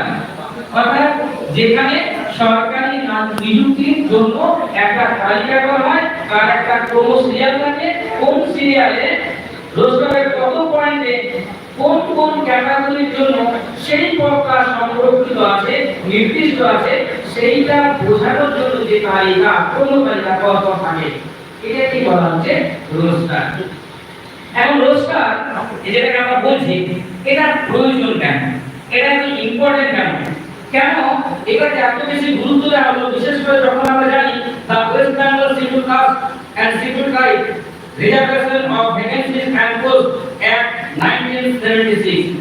কেন যখন এই আইনটাকে প্রতিষ্ঠা করা হলো, তখন কেন বলা হলো যে যে কোনো ধরনের সরকারি পদ বা চাকরিতে নিযুক্তির ক্ষেত্রে রোস্টার বিধি মানতেই হবে। প্রত্যেকটা ক্যাডার যেটা রয়েছে, প্রত্যেকটা দপ্তরের যে যে বিভাগ আছে, সেটা হতে পারে group A, group B, group C, group D, যেটা একটা ওটাকে একটা অংশকে ক্যাডার বলা হয়। কেন প্রত্যেকটা ক্যাডারের জন্য নির্দিষ্ট রোস্টার মেইনটেইন করাটাকে আবশ্যক এবং বাধ্যতামূলক করা হয়েছে, এই প্রশ্নে জায়গাটা স্বাভাবিক। এক্ষেত্রে বলা যেতে পারে যে এই যে আমাদের ভারতবর্ষে আমাদের সিম্বলি বাবু একটু আগে প্রথম শুরুয় বলেন যে ভারতবর্ষের যে সংবিধান, সেই সংবিধানে কিন্তু বেশ কিছু নিয়ম বিধি রয়েছে, বেশ কিছু আর্টিকেল রয়েছে, যে আর্টিকেল গুলোতে কিন্তু স্পষ্টভাবে সংরক্ষণ বিধি কিন্তু মেনে চলার নির্দেশ করা হয়েছে, দেওয়া হয়েছে। যেমন আমরা 64 বলেছেন, 64, 64A, 64B, এইগুলো কিন্তু স্পষ্টভাবে যে তপশিলি জাতি এবং তপশিলি উপজাতির প্রার্থীদের সরকারি চাকরি এবং পদে নিযুক্তির ক্ষেত্রে রাষ্ট্র বিবেচনা করবে এবং অগ্রাধিকার দেবে। ঠিক যেভাবে যে 16-4A যেখানে প্রমোশনের কথা আছে, যে রাষ্ট্র প্রত্যেকটা সরকারি চাকরি এবং নিযুক্তির ক্ষেত্রে যে আপেক্ষিকভাবে যারা পিছিয়ে পড়া জাতি, বিশেষ করে তপশিলি জাতি এবং উপজাতি, তাদের কেবলমাত্র চাকরি নয়, তাদের চাকরি প্রমোশনের ক্ষেত্রে, বদলির ক্ষেত্রেও কিন্তু মানে সংরক্ষণ বিধি মেনে চলতে পারে, একটা কথা বলেছে। তাই এই যে সাংবিধানিক যে বিধি নিয়মগুলো আছে, সংরক্ষণ ব্যবস্থা আছে, এইটাকে যদি সঠিকভাবে মেইনটেইন করতে হয়, যাতে আদিবাসী সম্প্রদায় বা এসসি এসটি সম্প্রদায়ের মানুষ যাতে বঞ্চিত না হয়, যাতে নিযুক্তির ক্ষেত্রে কোনো জটিলতার সৃষ্টি না হয়, এই বিষয়গুলোকে স্বচ্ছভাবে প্রকাশ করার জন্য, নিয়োগ বিধিটাকে কার্যকরী করার জন্য আমাদের ভারতবর্ষের আইন তথা পশ্চিমবঙ্গের আইনের মধ্য দিয়ে কিন্তু রোস্টার সিস্টেমটাকে কার্যকরী করা আবশ্যক করা হচ্ছে। অর্থাৎ রোস্টার যদি না মানা হয় তাহলে কেবলমাত্র নিযুক্তি ক্ষেত্রে জটিলতার সৃষ্টি হবে তা নয়, তার পাশাপাশি সংরক্ষণ বিধি কিন্তু লঙ্ঘিত হতে বাধ্য। আর এই কারণে হচ্ছে যে কোনো সরকারি দপ্তরে প্রত্যেকটা বিভাগকে তার ওই ক্যাডার অনুযায়ী, ক্যাডার মানে হচ্ছে একটা অংশ, যেমন গ্রুপ ডি, গ্রুপ সি ইত্যাদি, অ্যাসিস্ট্যান্ট প্রফেসর দিয়ে ভাগ করে এগুলোকে ক্যাডার বলা হচ্ছে। এইটাকে কিন্তু লক্ষ্য রেখে কিন্তু রোস্টার ব্যবস্থাটাকে কার্যকরী করা। এটা বাস্তবিক আলোচনা, এটা আপনারা সবাই জানেন, যা যেহেতু মনে করে দাও। এবার আসি প্রশ্ন যে রোস্টার চালু হলো কবে থেকে? রোস্টার চালু হলো কবে থেকে? রোস্টার কিন্তু একেবারে প্রথম থেকে 1950 সালে যে সাংবিধানিক আইন বিধি, সেই সময় থেকে রোস্টার ব্যবস্থা কিন্তু ছিল না। রোস্টার ব্যবস্থা পরবর্তীকালে এসেছে, সংরক্ষণ বিধি কিন্তু প্রথম থেকেই ছিল। তাহলে রোস্টার কখন না, এখানে আমরা একটা গেজেট নোটিফিকেশন একটু জেনে নিই। সেটা কি না 1079 এর ডেট 5 মানে 5 মে 1976 এটা ওয়েস্ট বেঙ্গল গভর্নমেন্ট একটা গেজেট নোটিফিকেশন জারি করলো, এবং সেই নোটিফিকেশনের দ্বারা কি হলো, the West Bengal schedule caste and schedule tribe reservation of vacancies and post act 1976 কার্যকরী করলো। 76 এরা কার্যকরী করলো। অর্থাৎ রোস্টার ব্যবস্থাটাকে আমাদের পশ্চিমবঙ্গ থেকে যখন দূর করেছি, এখানে কিন্তু বলে দেওয়া হলো প্রত্যেকটা দপ্তরে, প্রত্যেকটা বিভাগে, প্রত্যেকটা ক্যাডারে রয়েছে সেখানে কিন্তু এই রোস্টার ব্যবস্থা চালু হবে। কিন্তু কোথাও লেখা ছিল না, প্রথমেই বলে দেওয়া ছিল না কত পয়েন্ট রোস্টার সেটা হবে, সেটা 50 পয়েন্ট, সেটা 100 পয়েন্ট না 200 পয়েন্ট। এটা নিয়ে কিন্তু এখানে এই সময় কিন্তু একটা মানে একেবারে একটা মানে নির্দেশটা দিয়ে দিল, একটা মডেল কিন্তু দিয়ে দিল। মডেলটাকে বোঝার চেষ্টা করি, হ্যাঁ পেয়েছি। এখানে যে যেটা দেওয়া হলো আর কি 16 আগস্ট, এটা কার্যকরী হলো আর কি 1976। এখানে 20 পয়েন্ট রোস্টার চালু হলো। 20 মানে 20টি পদ পশ্চিমবঙ্গে যে যেখানে ভ্যাকেন্সি হবে দপ্তর ওয়াইজ, ক্যাডার ওয়াইজ 20টি একটা সিরিয়াল 20 পয়েন্ট রোস্টার কার্যকরী করা হবে। একটুখানি দেখুন, এখানে যদি দেখি আমরা 20 পয়েন্ট রোস্টার যেটা রয়েছে, আমি একটুখানি কয়েকটা উদাহরণ দিই। এখানে 1 নাম্বার ভ্যাকেন্সি, 1 নাম্বার একবারে বলি 1 6 1 6 9 12 15 18 আমরা 1 6 9 12 15 18 পাঁচটি এই রোস্টারে 5টি আর কি পদ তাদের জন্য করা হলো শিডিউল কাস্টের জন্য, এসসির জন্য। আবার দেখুন এখানে থার্ড যে ভ্যাকেন্সি সেখানে করা হলো শিডিউল ট্রাইব, এবং 12 পয়েন্ট যে ভ্যাকেন্সি থার্ড এবং 12 দুটো ভ্যাকেন্সি করা হলো তার জন্য শিডিউল ট্রাইবের জন্য।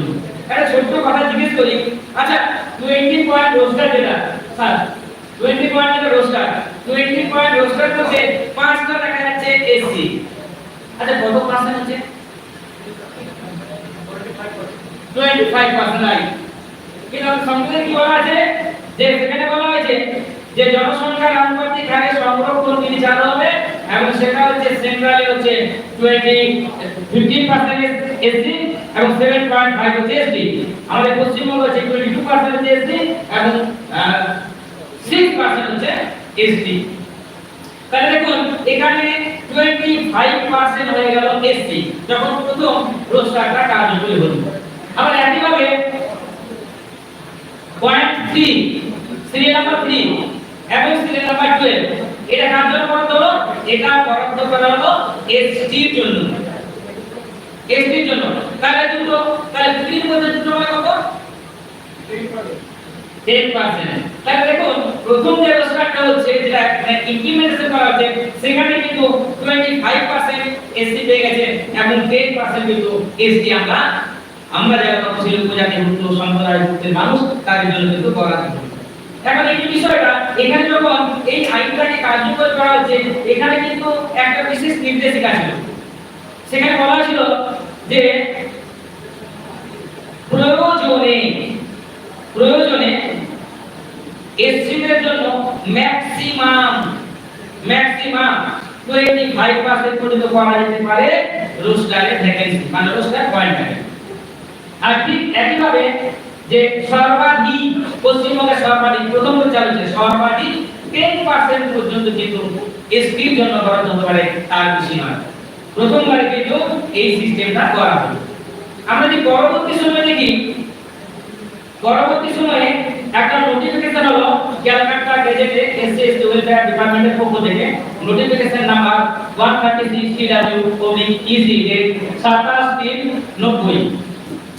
যদি ওটা পরবর্তী সময়ে এটাকে আরো বেশি কারেকশন করে ওয়েস্ট বেঙ্গল অ্যামেন্ডমেন্ট 1994 এরকম একটা অ্যাক্ট চালু হয়েছিল, কিন্তু অর্ডারটা কিন্তু আগে বেরিয়ে গেছিল। সেখানে কি হলো, সেখানে 50 পয়েন্ট রোস্টার কিন্তু চালু হলো। অর্থাৎ পুলিশ যেটা ছিল এটা কিন্তু পরবর্তী সময়ে এটাকে চেঞ্জ করা হলো, এখানে কিন্তু এবার 50 পয়েন্ট রোস্টার আমাদের পশ্চিমবঙ্গে কার্যকর হলো।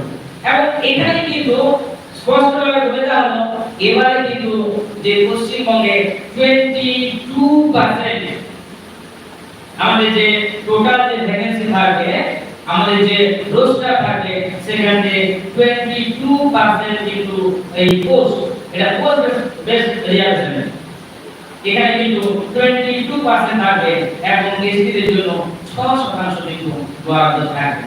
এবং এটা যখন 50% হলো তখন মানে 50 পয়েন্ট রোস্টার আছে, তখন কি হলো এসটির জন্য এলো 1 7 11 15 18 21 22 32 33 40 and 47 গুণে দিলে দেখা যাবে 11। তাহলে 50 এর 11 122। এভাবে এটাকে কিন্তু করা হলো।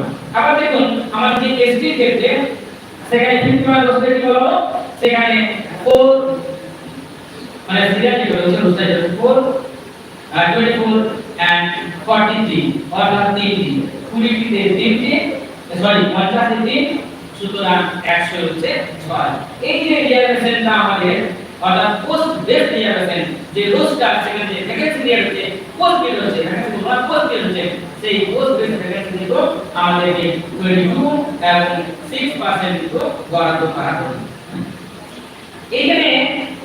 এখানে কিছুদিন পরে আর যখন 50 পয়েন্ট রোস্টার চলছে, এখানে সেকশন 2 ক্লজ বি এই কথা বলা হলো, স্পষ্টভাবে বলা হলো যে এসসিদের জন্য 22% এবং এসটিদের জন্য 6% আছে। এরপর 1992 রোস্টার প্রবর্তন হয়নি। 1992 একটা স্পেশাল অ্যাক্ট এটা কিন্তু মানে জারি করা হলো, সেটা হচ্ছে Amendment Act 1992. কোন amendment? The West Bengal Scheduled Caste and Scheduled Tribe Reservation of Vacancies in Services and Post Amendment Act 1992. যেটাকে আমরা সোজা কথায় বলি The West Bengal Act 7 of 1992. যেটা ইফেক্ট হলো 2 মার্চ 1992 সালে। আর স্পেশাল অ্যাক্ট এর রিফর্ম করা হলো। রোস্টার এক আছে, রোস্টার দুটি পার্টি আছে। এখানে কি বলা হলো, এখানে সেকশন 1 এর 5, সেকশন 1 এর 5 এবং সেকশন 2D এই দুটো জিনিস একটা স্পেশাল নির্দেশিকা এলো। সেই স্পেশাল নির্দেশিকা কি বলা হলো, আমি একটু পড়ে শোনাতে চাই নির্দেশিকাটা। খুব ভালো কথা বলবো আপনি। হ্যাঁ, এখানে স্পষ্টভাবে বলা হলো যে যদি এই যে রোস্টার যেখানে কিনা নির্দিষ্ট পদ বলে দেওয়া আছে, তা হচ্ছে মানে বিশেষ পদ এসটি ক্যান্ডিডেট বা মানে এসসি ক্যান্ডিডেট, এখানে বললো মানে পরে কি বলছে, এখানে বলছে অনেক বড়, অত বড় করবো না, শুধু সংক্ষেপে আমরা বলি, অনেক পৃষ্ঠ লেখা আছে। এখানে বলা হয়েছে যদি রোস্টারে কোনো পদে সাপোজ এসসির জন্য রিজার্ভ আছে পোস্টটা কিংবা এসসির জন্য, সেখানে যদি কোনো সুইটেবল বা কোয়ালিফাইড যদি শিডিউল কাস্ট এবং শিডিউল ট্রাইবের ক্যান্ডিডেট না পাওয়া যায়, তাহলে কি হবে? তাহলে কি রিজার্ভেশন হয়ে যাবে? কি হবে? এখানে কিন্তু এই যে অর্ডারটা বেরোলো 5 এপ্রিল 10 1992, এখানে কিন্তু স্পষ্টভাবে এখানে মানে ক্লজ 5 এ স্পষ্টভাবে বলা আছে কি না, যদি শিডিউল কাস্ট এবং শিডিউল ট্রাইবের যদি কোনো ফিল আপ করা যদি না করে কোনো ভ্যাকেন্সি, তাহলে সেটা কিন্তু মানে the vacancy shall remain unfilled। পরিষ্কার করে দিল, যদি ক্যান্ডিডেট না পাওয়া যায় তাহলে ওই ভ্যাকেন্সিটা কিন্তু ক্যারি ফরওয়ার্ড হবে না। প্রথম কথা বললো যে এটাকে জেনারেলি পূরণ করলাম, ক্যান্ডিডেট পেলাম না, এরকম কিন্তু করা যাবে না, এটা স্পষ্টভাবে বলা হলো।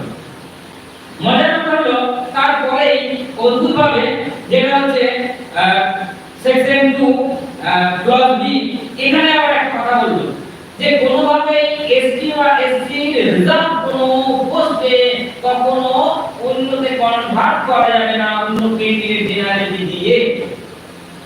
বলছে আবার এখানে যদি কোনো কারণে সেটা যদি পাবলিক ইন্টারেস্ট থাকে, সেখানে খুবই এসেনশিয়াল খুবই ইম্পর্টেন্ট যদি হয় এরকম কোনো বিষয়, তাহলে করা যাবে। সেক্ষেত্রে কি করতে হবে? সেক্ষেত্রে স্টেট গভর্নমেন্টের কাছে আমাদের জয়েন্ট কমিশনার ফর রিজার্ভেশন যে আছেন আমাদের কলকাতাতে, সেখানে কিন্তু যেতে হবে এবং সেখান থেকে কিন্তু ওই পোস্টটাকে কিন্তু ওটাকে ডি রিজার্ভেশন করা যাবে না। আর ডি রিজার্ভেশন করার পরে যে পোস্টটাকে রিজার্ভেশন করা হলো সেটা কিন্তু ক্যারি ফরওয়ার্ড করা যাবে। মনে করুন আমাদের যেমন আছে, আমাদের 4 আছে 24 আছে, 24টাকে নিয়ে নেওয়া হলো কোনো কারণে, তাহলে হয়তো 25 26 হয়তো জেনারেল ক্যারি চলে 24টাকে নিয়ে, তাহলে কিন্তু তারপরে যে ভ্যাকেন্সিটা ক্রিয়েট হবে সেটা কিন্তু ক্যারি ফরওয়ার্ড হয়ে যাবে। তখন কিন্তু ওই 27 নম্বর সিটটা যদি জেনারেল হয় তাহলে সেই সিটটাকে কিন্তু এসটি হিসাবে কনভার্ট করতে হবে। এইভাবে কিন্তু আমাদের পোস্টটাকে যাতে কোনোভাবেই জেনারেলটা দিতে না পারে তার কিন্তু একটা বন্দোবস্ত কিন্তু আমরা এই রোস্টারের মধ্যে কিন্তু রোস্টার সিস্টেমের মধ্যে আমরা এই থাকে এটা কিন্তু বলা রয়েছে। এরপর চলে গেল 94 এখানে কি হলো? এখানে একটা ডাইরেক্ট রিক্রুটমেন্টের ক্ষেত্রে ওবিসি আমরা সবাই জানি 1993 তে আমাদের মন্ডল কমিশন পাস হয়ে গেল, বলে দেওয়া হলো যে 27% মানে সিট মানে salary reserve for OBC other backward classes, একটা মানে কিন্তু করা হলো মন্ডল কমিশনের মধ্য দিয়ে। এই সময় কিন্তু একটা অর্ডার বেরিয়েছিল যার নাম হচ্ছে C47 TWEC ডেটেড 13/7/1994। এটা কে করেছিল? SC schedule caste and schedule tribe welfare department, এখান থেকে এটাকে জারি করা হলো। এখানে কি বলা হলো? এখানে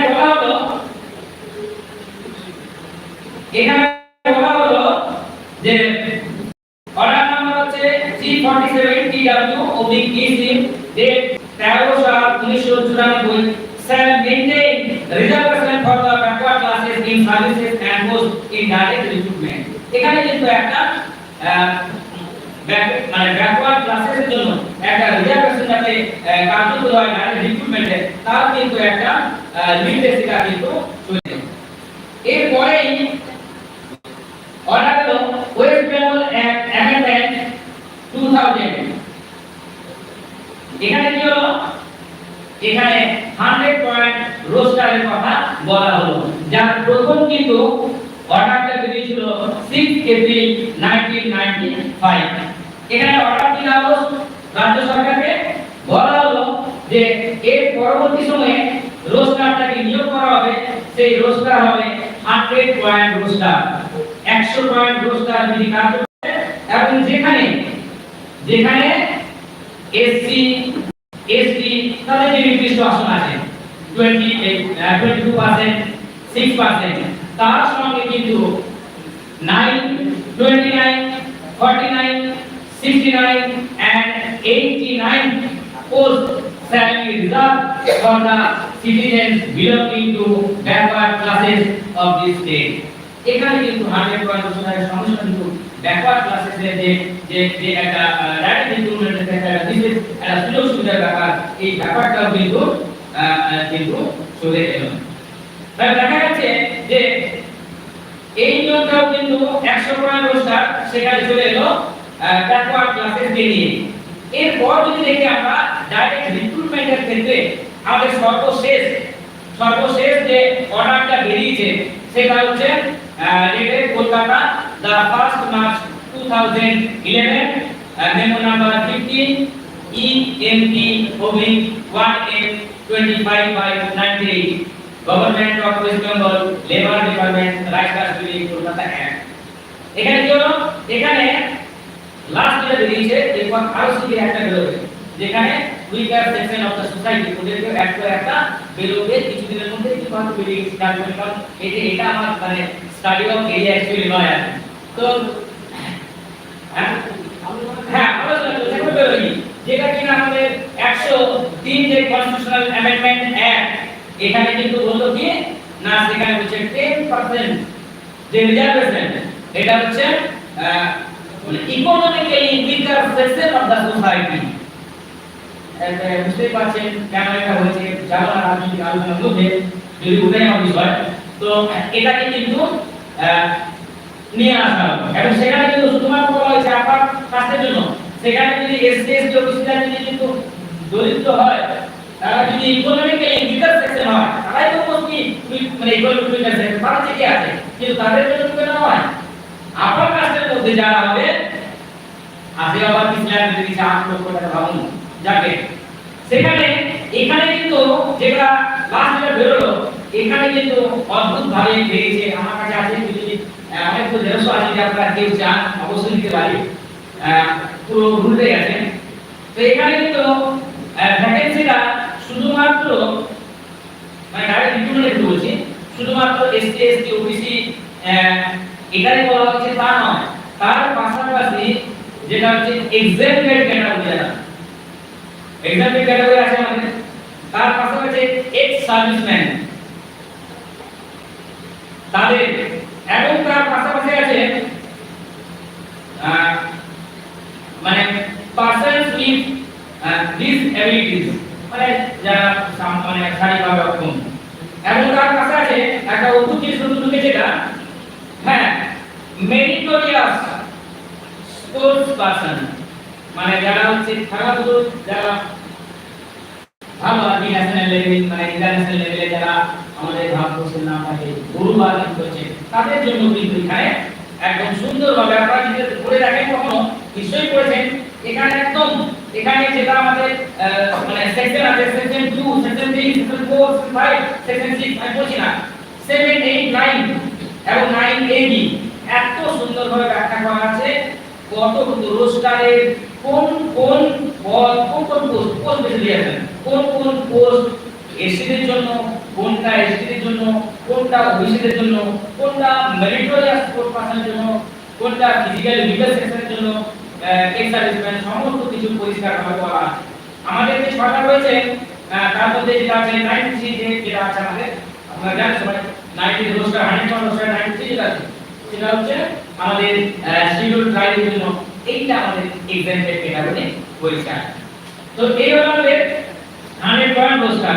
এই রোস্টারের মধ্যেই দেখা গেছে বেশ কয়েকটা নিয়মবিধি রয়েছে, অনেকগুলো নিয়মবিধি রয়েছে, তার মধ্যে যে একটা আমি খুব সংক্ষেপে বলার চেষ্টা করছি। এখানে যে নিয়মবিধিটা রয়েছে এটা কেবলমাত্র ডাইরেক্ট রিক্রুটমেন্টের ক্ষেত্রে, কোনো অস্থায়ী কর্মচারীকে পরে সেটাকে নিয়োগ প্রবেশের জন্য ডাইরেক্ট রিক্রুটমেন্ট আছে, যেটা বিজ্ঞাপন দিয়ে ইন্টারভিউ করে প্যানেল ডাইরেক্ট রিক্রুটমেন্ট করা হয়, সেই রিক্রুটমেন্ট কিন্তু ইন্টারভিউ হয়, বেশ কিছু পদ কেনা হলো অস্থায়ীভাবে প্রতিকালে সেটাকে স্থায়ী করা হয়। আরো ব্যাপার আছে। তো এখানে কয়েকটি বিষয় জানি যে এখানে স্পষ্টভাবে বলা আছে, আমি খুব সংক্ষেপে পয়েন্ট বলেছি, অনেক জায়গায় চলে যাবে। এখানে বলেছে স্পষ্টভাবে সংরক্ষিত শূন্য পদ সর্বদা সংরক্ষিত সঠিক শ্রেণীর প্রার্থী দ্বারাই পূরণ করা হবে। কোনোভাবেই কোনো সংরক্ষিত আসন অসংরক্ষিত বা জেনারেল কাজে আছে তাদের দ্বারা পূরণ করা চলবে না, কোনোভাবেই করা যাবে না। তবে হ্যাঁ যতটুকু আপনার কাছে জেনে রাখা দরকার অর্ডারটাকে, যে যদি দেখা যায় কোনো পোস্ট দেখা যাচ্ছে এক্সেপ্টেড ক্যাটাগরি এবং তার সঙ্গে সেটা ট্রাইবের জন্য বা শিডিউল কাস্টের জন্য রিজার্ভ আছে, কোনো ক্যান্ডিডেট পাওয়া যাচ্ছে না, তাহলে সেখান থেকে প্রয়োজন হলে বলা হয়েছে যে সেখানে এসটি এক্সেপ্টেড এর জন্য বরাদ্দ, সেটা কিন্তু শুধু এসটি ক্যান্ডিডেটকে পূরণ করা যাবে। শুধু তাই নয়, তার পাশাপাশি বলা হয়েছে যে না এটা রেফারেন্স নাম্বারটা আমি বলে দিই। রেফারেন্স হচ্ছে 50AD/1M25/98 date 1 মার্চ 2011, প্যারা নাম্বার হচ্ছে 8। আসলে জিজ্ঞেস করলে ভালো হবে, বললে তো সংসার মাথায় রাখা সম্ভব নয়। এবার যেটা বলা হয়েছে যে যারা অ্যাপয়েন্টিং অথরিটি, যারা নিয়োগকর্তা, এই নিয়োগকর্তা যখন 100% রোস্টার বিধিটাকে কার্যকরী করবে, তো প্রত্যেকটা ক্যাডার যেটা রয়েছে, ক্যাডার মানে হচ্ছে একটা অংশ, group B, group C, group D, এই ভাগগুলো অ্যাসিস্ট্যান্ট প্রফেসর, অ্যাসিস্ট্যান্ট প্রফেসর ভাগ যেগুলো আছে, প্রত্যেকটা ক্যাডারেরা তার জন্য কিন্তু প্রত্যেকটা কিন্তু স্বতন্ত্র রোস্টার থাকবে, একটা রোস্টার লিস্টটা কিন্তু মেইনটেইন করা হবে না। এটা রয়েছে, এটা নাম্বার হচ্ছে রেফারেন্স নাম্বার, বলে দিই দ্বিতীয় দেখুন থাকবে, সেটা যে প্যারা 4 of schedule 1 of 1079 dated 5 May 1976, এটার মধ্যে কিন্তু এটা পরিষ্কার ভাবে কিন্তু বলা হয়েছে। এবার কি বলছে নেক্সট পয়েন্ট, ওই যেটা বলা হবে আগে বলেছি যে কোন শূন্য পদ যদি থাকে এসটির জন্য বরাদ্দ, অথচ উপযুক্ত এসটি ক্যান্ডিডেট পাওয়া যাচ্ছে না, তাহলে সেটাকে ফেলে রাখতে হবে বা সেটাকে অন্য কোনো কাজে পূরণ করা যাবে না। অবশ্য তার পাশাপাশি জনস্বার্থে, বৃহত্তর স্বার্থে সেটাকে ক্যাডার ফরওয়ার্ড করে সেটাকে জেনারেট করা যাবে, কিন্তু তারপরে যে পোস্টটা ভ্যাকেন্ট হচ্ছে সেটা কিন্তু এসটির জন্য কিন্তু সেটা করতে হবে, যদি এসটিটাকে রিজার্ভেশন করা হয়। এইবার এখানে আরেকটা বলেছে খুব সুন্দর কথা, সবাই জানি, আলোচনা হচ্ছে যে যদি কোনো সংরক্ষিত শ্রেণীর প্রার্থী নিয়োগ, যেটা কিনা ভ্যাকেন্সি যেটা বেরিয়েছে, পোস্ট যেটা বেরিয়েছে, সেখানে কোনো যদি কোনো এসটি মানে রিজার্ভ, এসটি হতে পারে, এসটি হতে পারে, রিজার্ভ কোনো ক্যান্ডিডেট সে যদি মেধার ভিত্তিতে র্যাঙ্কে চলে আসে, তাহলে কিন্তু সেখানে রোস্টার যাই থাকবে না সে কিন্তু জেনারেল হিসেবে কিন্তু ঠিক হবে। সেখানে কিন্তু রোস্টার লেখা আছে, সুতরাং তোমাকে এসটি পদে যেতে হবে, এরকম কিন্তু কোনো ব্যাপার না। আমরা দেখেছি আমরা যারা কলেজে পড়াই আর কি, আমাদের যখন আমরা শুধু ভালো জানবেন, যখন আমরা যাই আর কি আমাদের কাউন্সিলিং হয়, তখন কিন্তু যেটা একটা কম্বাইন্ড লিস্ট থাকে, মেরিট লিস্ট, সেখান থেকে কিন্তু সে চাকরিতে যোগদান করতে পারে। আমাদের সব জায়গায় যেটা সিএসসিতে আছে, ডিএসসিতে আছে, সব জায়গায় আছে, এটা কিন্তু একদম পরিষ্কার করে বলা আছে।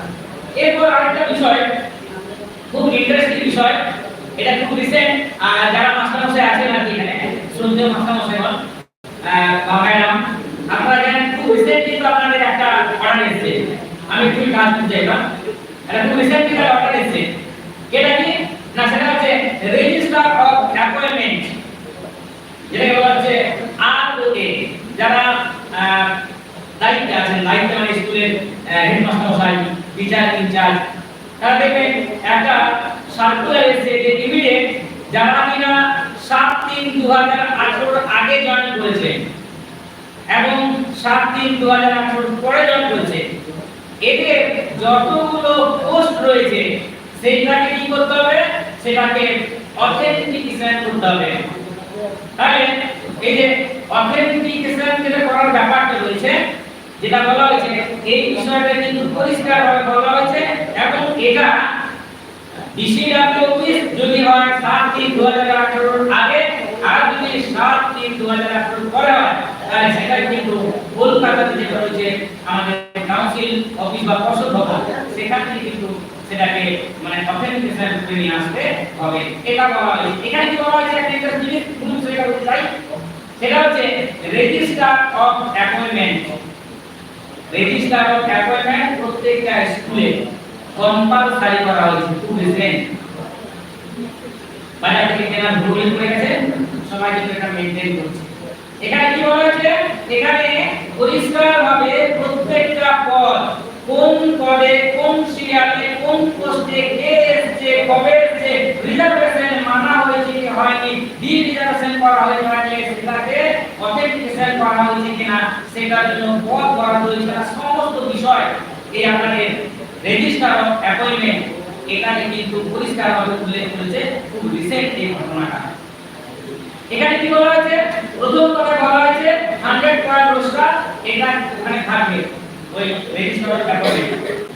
এবং রেজিস্টার অফ অ্যাপয়েন্টমেন্ট এটা কিন্তু পৃথক পৃথক হবে, যারা অ্যাসিস্ট্যান্ট টিচার তাদের জন্য হবে, আর যারা হচ্ছে নন টিচিং স্টাফ যারা রয়েছে ডিউটি বা ইত্যাদি তাদের জন্য কিন্তু স্বতন্ত্র একটা রেজিস্টার অফ অ্যাপয়েন্টমেন্ট বিধি কিন্তু আপনাদেরকে রাখতেই হবে। এখানে কি বলা আছে, এখানে পরিষ্কারভাবে কতগুলো বিষয় উল্লেখ করা আছে একদম। এবার কিন্তু আপনার কার্যকরী ব্যাপার নেই, আপনারা যারা স্কুলে আছেন আপনারা হেডমাস্টারের সাথে চাইতে পারেন, স্যার আমি কি দেখবো রেজিস্টার অফ অ্যাপয়েন্টমেন্ট, আমি খাতা দেখব। ওই খাতাটার মধ্যে একদম পুঙ্খানুপুঙ্খভাবে serial number, roster number, appointment number, নিয়োগকর্তার নাম, রিজার্ভেশন করা হয়েছে কিনা, যদি না হয়েছে কেন হয়নি, এই সমস্ত বিষয় একটা খাতার মধ্যে একদম পরিষ্কার লিখে। সেখানে কি আছে, সেখানে রয়েছে প্রথমে যে কথাটা একটু আলোচনা করি, সেখানে আছে date of occurrence of vacancy, অর্থাৎ মানে কবে থেকে ভ্যাকেন্সিটা খালি হয়েছে। উচ্চশিক্ষা নাম চালু হয়েছে না, চালু হলো, উচ্চশিক্ষা চালু হওয়ার পর দেখা যাচ্ছে এক একটা স্কুল ফাঁকা হয়ে যাচ্ছে, মানে এটা বাস্তব সত্য, এক একটা স্কুল ফাঁকা হয়ে সবাই সহমত হচ্ছে, সবাইকে স্বাভাবিক নিয়ম, সবাই দূর থেকে শহর হয়ে শহরের স্কুলগুলোতে ভিড় হচ্ছে, আর গ্রামের স্কুলগুলো কিন্তু ফাঁকা হয়ে যাচ্ছে। ফলে এই যে ব্যাপক সংখ্যক শিক্ষক মশাইরা আসছেন তাদের রোস্টার বিধি কিন্তু মানা হয়নি, একদম মানা হয়নি। আর যাতে রোস্টার বিধি যেটাকে মানা হয়নি সেটা যাতে অথেন্টিকেশন করা যায় ওইগুলোকে, তার জন্য এই বিধিটাকে চালু করা হয়েছে। আপনাদের কাছে অনুরোধ থাকবে আপনারা স্কুলে গিয়ে ফাইল লিখে নেবেন, এটা ভর্তি করছে না, এবং আমাদের অর্গানাইজেশন আছে রিপোর্টিং পাওয়ার দিই না। এখানে এই কথা বলা আছে পয়েন্ট অফ রোস্টারের কথা বলা আছে, 1 থেকে 100 পর্যন্ত থাকবে সেখানে। তার সঙ্গে থাকবে whether it is reserved for SC or ST, এটা কিনা এটার কথা বলা হচ্ছে। আর নেম অফ দা অ্যাপয়েন্টমেন্ট ডেটের কথা বলা হচ্ছে। তারপর বলা হচ্ছে মানে if any post is violated, মানে ভায়োলেশন যদি করা হয় কোনো পোস্টে, তাহলে সেই ভায়োলেশনের কারণটা উল্লেখ করতে হবে, আর সেইটাকে মানে রেগুলারাইজেশন, অথেন্টিকেশন তো বটেই, রেগুলারাইজেশন করতে হবে, যে রেগুলার আস্তে আস্তে আস্তে আস্তে একটা ব্রেক হয়েছে, রেগুলার আস্তে আস্তে এসে সব চলে গেছে, সবাই জেনারেল চলে এসেছে, অফিস চলে এসেছে, তাহলে এই যে রোস্টারটা ব্রেক হয়ে গেছে, এটা পরবর্তী রোস্টার যাতে সঠিক হয়, ক্লিয়ারিটি হয়, তার জন্য এটাকে রেগুলারাইজ কন্টিনিউয়াসলি যেটা বলছি রেগুলারাইজ করতে হবে, এবং তার জন্য রিপোর্ট পাঠাতে হবে আমাদের ডিসিডাব্লিউ অফিসে, এবং সেটাকে করে নিয়ে আসতে হবে। এটা হচ্ছে মানে ভেরিফিকেশন করা আসতে হবে, সেটাকে রেগুলারাইজেশন করে আসতে হবে। Joint commissioner of reservation administrative building section 2 DJ block Bidhannagar Kolkata, এখানে বসে আছে আমাদের। ওখান থেকে কিন্তু যদি কোনো কারণে রিজার্ভেশন ভায়োলেশন হয়েছে, ভায়োলেট করা হয়েছে, তাহলে এই বিষয়টাকে কিন্তু রেগুলারাইজেশন করার জন্য, অথেন্টিকেশন করার জন্য কিন্তু একটা চাপ কিন্তু এই স্কুলের মাস্টার সাহেবরা প্রধান শিক্ষকরা কিন্তু করেছে। এর পাশাপাশি আরো অনেক বিষয় রয়েছে, আর দুটি করে কথা, সেটা হচ্ছে এই যে রোস্টার মেইনটেইন করা হচ্ছে অ্যাপয়েন্টমেন্টের ক্ষেত্রে, এটা কিন্তু রোস্টার, এটা কিন্তু যেটা হচ্ছে মানে পার্মানেন্ট পোস্ট, তার পোস্ট যেটা রয়েছে সেটার জন্য রোস্টার থাকে।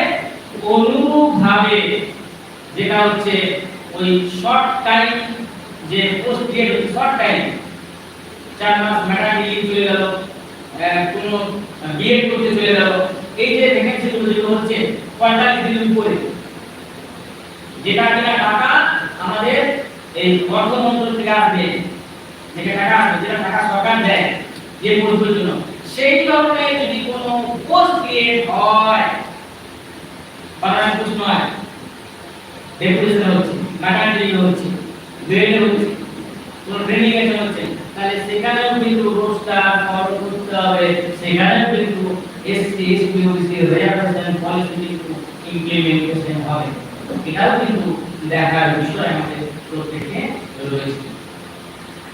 আর আরো অনেক আছে, তো ঠিক আছে, এই বিষয়টা কোনো মানে অ্যাপয়েন্টমেন্ট এখানে বললাম, এখানে বিষয় রয়েছে এই মুহূর্তে টেস্ট বিষয় হবে আইনটা রয়েছে, সেটা কি যদি প্রয়োজন মনে করে অ্যাপয়েন্টিং অথরিটি, তাহলে ডিস্ট্রিক্ট অফিসের পারমিশন নিয়ে ওই তোলা হবে না, সেখানে কিন্তু কোনো একটা রিজার্ভ পোস্ট যেটা এসটি এর জন্য ডিস্ট্রিক্টেবল ক্যান্ডিডেট না পাওয়া যায়, কোয়ালিফাইড ক্যান্ডিডেট না পাওয়া যায়, তাহলে সেটাকেও কিন্তু সেখানে কিন্তু এসটিটা এসটি, এসটিটা এসটি দিয়ে পূরণ করা যায়।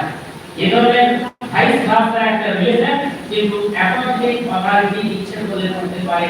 ডিস্ট্রিক্ট যে আমাদের রিজার্ভেশন সেল রয়েছে, সেখানে ডিএম রয়েছে, পিসিডব্লিউ রয়েছে, এখান থেকে কিন্তু পারমিশন নিয়ে কিন্তু এটাও করা যায়। এরকম ধরনের একটা প্রভিশন কিন্তু রয়েছে। এখানে স্টুডেন্টের কাছে চলে আসেন না, দুইজন আছে আজকে বলেন আছে হাত ধরে একটু গ্রেট। তোমরা দেখবে আমি একটু প্যারাগ্রাফে করে আছি। এই যে বললাম যে অ্যাপয়েন্টমেন্টের ক্ষেত্রে এই ভাইস ভার্সা এসসি এটা যেমন করা যেতে পারে প্রভিশন রয়েছে, ঠিক তেমনি তোমরা জেনে রাখো এটা নির্দেশিকা অর্ডার আছে, যদি চাও জেরক্স করে আমি দিতে পারি। বলা হয়েছে কোনো প্রসঙ্গ অ্যাডমিশনের ক্ষেত্রে কোনো কলেজে, কোনো একটা ইউনিভার্সিটিতে, যে কোনো শিক্ষা প্রতিষ্ঠানে অ্যাডমিশনের ক্ষেত্রে যদি দেখা যায় এসসি ক্যান্ডিডেটের জন্য যত সিট বরাদ্দ রয়েছে ততগুলো অ্যাপ্লিকেশন করে না, সিট ফাঁকাই পড়ে আছে, সেই সিট ডিরিজার্ভেশন হবে না, সেই সিটটাকে অথেন্টিকেশন করার জন্য ডিসিডব্লিউ প্রোগ্রাম হবে না। ইচ্ছা করলে সেই শিক্ষা প্রতিষ্ঠান ওই আইন বলে এসসি এর জন্য যে সিট বরাদ্দ রয়েছে 22%, 10% ফিলআপ হয়েছে, বাকি এখন বাকি রয়েছে 12%, সেইটা কিন্তু আর ডিরিজার্ভেশন হবে না, সেটা কিন্তু আর জেনারেল হবে না, সেটা এসটি ক্যান্ডিডেট দিয়ে পূরণ করা যায়। এই অর্ডার আমাদের কিন্তু হয়েছে। মজার কথা হচ্ছে কোন শিক্ষা প্রতিষ্ঠান এটা করে না, অর্ডার হয়েছে। আমি পাঠিয়ে দেবো, এটা আমাদের একদম স্পষ্ট রয়েছে, একদম পরিষ্কার ভাবে বলা হয়েছে। এই বাচ্চা তোরা আগে শোন, সামনে আমি বলছি, এটা কিন্তু তোমরা নিজেরা কলেজে করছো, এই এডিশন চলছে, শেষে হয়ে গেল কাজ। এডিশনাল লিস্ট দেবে, আমি যে কলেজে পড়াই আর কি, মহাত্মা গান্ধী কলেজ অনেক আছে, আমাদের প্রেসিডেন্ট বিজন তো একদম কাছেই বাড়ি কাছাকাছি, তো সেখানে ট্রাইবাল ডোমিনেটেড এলাকা, ওই এলাকা আমার জন্য বড় বলছে 6%, এসসি এর নাম মতো নাই, ওই এলাকা বিশেষ করে সেখানে 22% আছে। ফলে দেখা যায় বেশ কিছু অনার্সে আমাদের বেনিফিট বেরিয়ে গেল, সিট বেরিয়ে গেল, আর পাওয়া যাচ্ছে না, এসসি ক্যান্ডিডেট পাওয়া যাচ্ছে না। তো ওটাকে কি করে, আমি বলেছি, চেষ্টা করেছি, দরখাস্ত দিয়েছি, আমি চেষ্টা করবে, ওটাকে কিন্তু মানে ওটা কিন্তু এসসিটাকে এসটি দিয়ে পূরণ করা যায়। একদম অর্ডারটা হয়েছে, এই বুঝে পারবে। আমি আমাদের বলেছেন আমাদের বাড়ি দেবো, আমরা পাবো নামটা কাটি দেবো, বাড়ি জেরক্স দেবো, ওখানে স্পষ্ট করে বলা আছে সুতরাং তোমরা একটু ক্লেম করতেই পারো, স্টুডেন্ট তোমরা ক্লেম করতেই পারো। এবং সেক্ষেত্রে কিন্তু আমাদের এসটি ছিলেন অনেক কম্পিটিশন থাকছে যখন এসটি, আমি তো দেখছি আমাদের প্রায় ওই এলাকাতে প্রায় 44 থেকে 45% এসটি, আর এসটি রয়েছে মাত্র 10 থেকে 12%। ওদের শিক্ষা না আছে, আর আমার ছেলেগুলো নিজেরা পাচ্ছে না, ওদের 500 দিয়ে করতে হচ্ছে পড়াশোনা। তো যাকে এই বিষয়টাকে খেয়াল কিন্তু রাখতে হবে।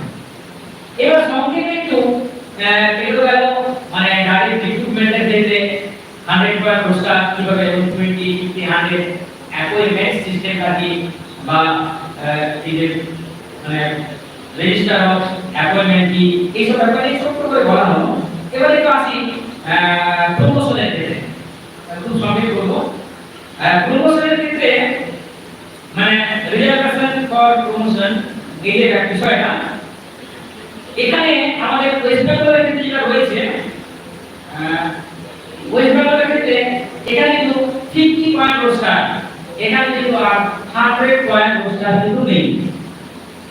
যে প্রমোশনের যে সিস্টেম, তো সেখানে 50 পয়েন্ট পুরস্কার রয়েছে এবং 50 পয়েন্ট পুরস্কারে কেবল মাত্র এসসি এবং এসটি, এখানে কিন্তু কোনো এক্সেম্পটেড ক্যাটাগরি, এখানে ওবিসি বা অন্যান্য যেগুলো রয়েছে ইকোনমিক্যালি এডুকেটেড সেকশন যাই কথা ধরুন না কেন, এই ধরনের কোনো কিন্তু প্রমোশনের ক্ষেত্রে একদম থাকবে না। কার্যকরী কেবল মাত্র হচ্ছে এসসি দের জন্য এবং এসটি দের জন্য।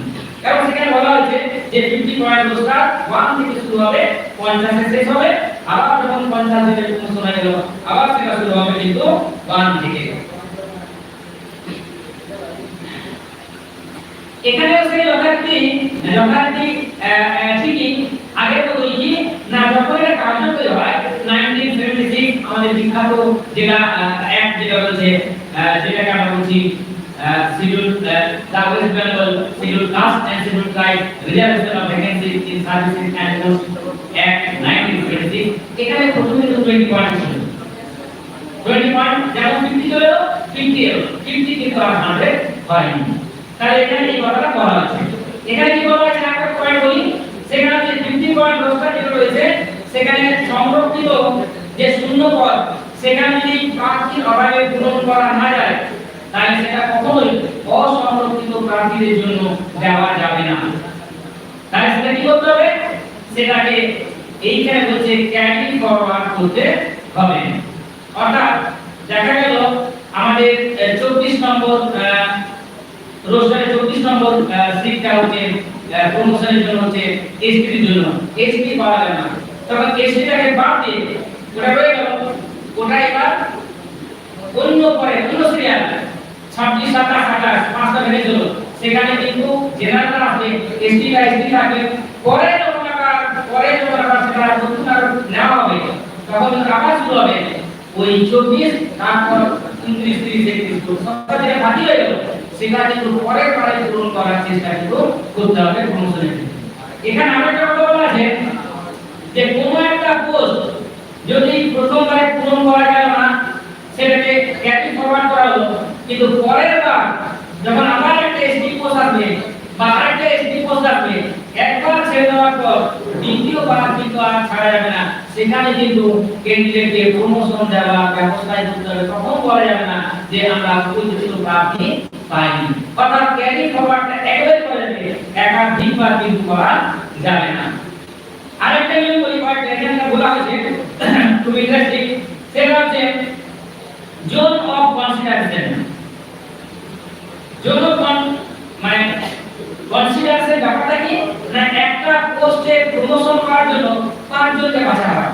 আপনারা জানেন অভিজ্ঞতা আছে অনেক দিনের কাছে বলছেন যে প্রমোশন যখন হয় এই এলডিসি থেকে ইউডিসি বা আরো চলে গেল গ্রুপি বড় বড় আমাদের কলেজগুলোর ক্ষেত্রে যেটা হয় আর কি, তো সেখানে বলা আছে প্রমোশনের ক্ষেত্রে কিন্তু মানে জোন অফ কনসিডারেশন এটা কিন্তু 5 জনকে রাখতে হবে, পোস্ট একটাই কিন্তু পরপর সিরিয়াল 5 জনকে রাখতে হবে।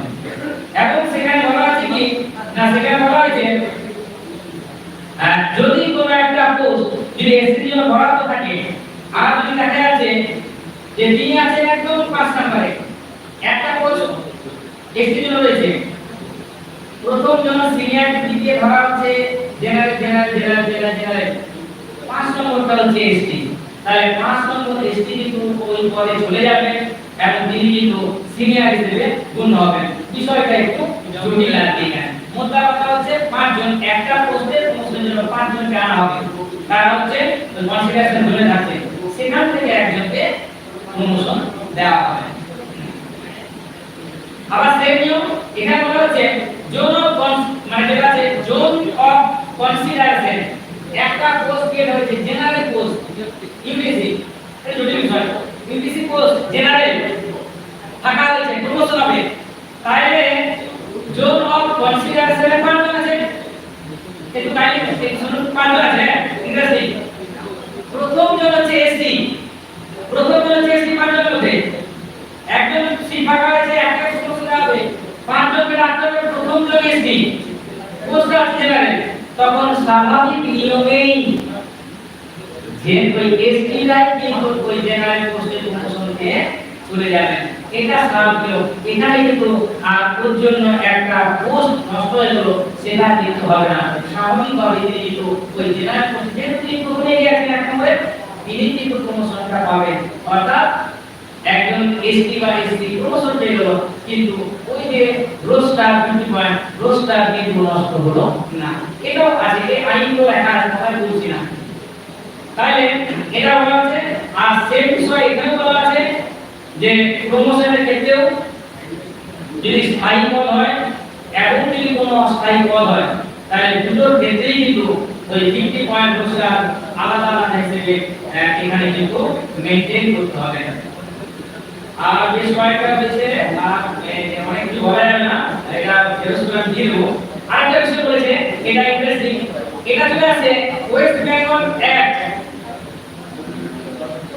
14 2009 এই শুনে যা amendment of section 5 of 1979 A dated 5 May 1976 কি হলো 2005 সালে জুন কি হলো এই আইনটা এখানে একটা অদ্ভুত কথা বলে দিল প্রমোশন কথা বলে দিল কি বলে দিল 50 পয়েন্ট রোস্টার অনুযায়ী সংরক্ষণ প্রক্রিয়া প্রযোজ্য হবে না কেন প্রযোজ্য হবে না এই যে রূপা 2009 এটার ক্ষেত্রে দেখা যাচ্ছে কারো যদি গ্রেড পে 8700 টাকা বেশি হয় তাহলে কিন্তু এই যে প্রমোশনের যে সিস্টেমটা রয়েছে তিনি কিন্তু এই রিজার্ভেশন অনুযায়ী কিন্তু তিনি প্রমোশনটা কিন্তু পাবেন না অর্থাৎ এখানে কিন্তু যাদের রেট পে 8700 টাকার চেয়ে বেশি তাদের কিন্তু প্রমোশন হবে সংরক্ষণের নিয়ম অনুযায়ী কিন্তু তাদের প্রমোশন হবে না এই বিষয়টাকে বলা হয়েছে আর একটা বিষয় এবারে সিনিয়রিটি নির্ধারণ করা হচ্ছে চাকরির নিয়ম ক্ষেত্রে পদোন্নতির ক্ষেত্রে সিনিয়রিটি নিয়োগ করা হচ্ছে এটা বলা হচ্ছে চাকরিতে যোগদানের যে সময়কাল সেই অনুযায়ী সিনিয়রিটি নির্ধারিত হবে আর আরেকটা বিষয় ইন্টারেস্টিং এটা বলবো তাহলে ক্লাসের দিকে সেটা হচ্ছে সরাসরি নিযুক্ত কর্মচারী যারা রয়েছেন সরাসরি নিযুক্ত ডাইরেক্ট রিক্রুটমেন্ট হচ্ছে আরেকজন কর্মচারী যিনি পদোন্নতির মাধ্যমে নিযুক্ত হচ্ছেন আরেকজন প্রার্থী যিনি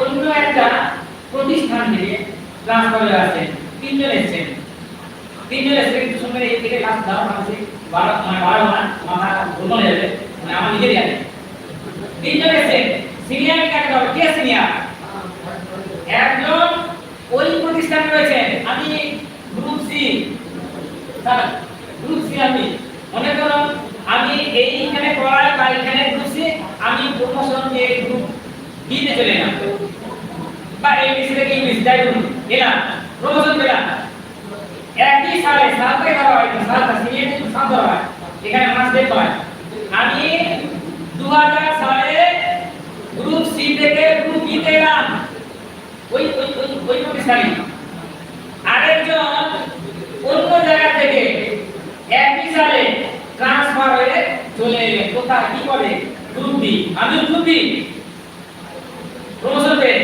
উনি হলেন গ্রুপ বি ট্রান্সফার হয়ে দুজন একই সালে জয়েন করছে এখানে সালে করা হচ্ছে সেটা কি তিনি হলেন আরেকজন হলেন কি তিনি ডাইরেক্ট রিক্রুটমেন্ট হলেন কিসে গ্রুপ বি তাহলে একই সালে আমরা তিনজন এলাম সিনিয়র নিয়ে একই সালে একই মাসে জয়েন করে দিয়েছি তাহলে আমাদের সিনিয়র কে কারণ সিনিয়র বিভাগ বলতে হবে তাহলে পরে প্রমোশন করে কে যাবে পরে যখন আমরা যাবো আরো উঁচুতে তখন কে পাবে খালি কাজটা আমরা তিনজন একই সময় এসেছি এখানে অদ্ভুত একটা নিয়ম আছে যেটা বলছে রিলেটিভ সিনিয়রিটি থিওরি। রিলেটিভ মানে পরস্পরের সঙ্গে সম্পর্কযুক্ত কে হবে, এখানে খুব সুন্দর বলা আছে। এখানে বলা আছে যিনি পদোন্নতিতে সেই প্রতিষ্ঠানে যিনি পদোন্নতিতে দিতে উঠলেন তিনি হবেন সিনিয়র, সবচেয়ে সিনিয়র মোস্ট। আর যিনি বুঝিয়ে হলেন তিনি সেকেন্ড সিনিয়র মোস্ট। আর যিনি ডাইরেক্ট হলেন বেচারা তিনি কিন্তু পরে গেলেন, তিনি কিন্তু হচ্ছেন থার্ড ম্যান, তৃতীয় সিনিয়র মানে লোক ভাই সিনিয়র তৃতীয় লোক। এইভাবে কিন্তু এই যে মানে রিলেটিভ সিনিয়রিটি থিওরি এটা কিন্তু মেইনটেইন করা হয় যাতে পরবর্তীতে যে মানে প্রমোশনের কোনো সমস্যার কিন্তু সৃষ্টি না হয়। এরকম ছোটখাটো বেশ কিছু নিয়ম রয়েছে, আমরা অত গভীরে যাব না। এটাকে জেরক্স করে দেওয়া যেতে পারে, এটার সঙ্গে গভর্নমেন্ট সার্কুলার কিছু বিষয় রয়েছে। তাহলে মোটামুটি আমার প্রথম অংশের বক্তব্য আমি শেষ করব আর দিকে ভাবে বলি। আমাদের স্যার সময় আছে তো? আচ্ছা, আমি এটা শেষ করব আর এই খাওয়ার পরে সেকেন্ড অংশ করব। হ্যাঁ, মানে বিষয়টা হচ্ছে কি আমাদের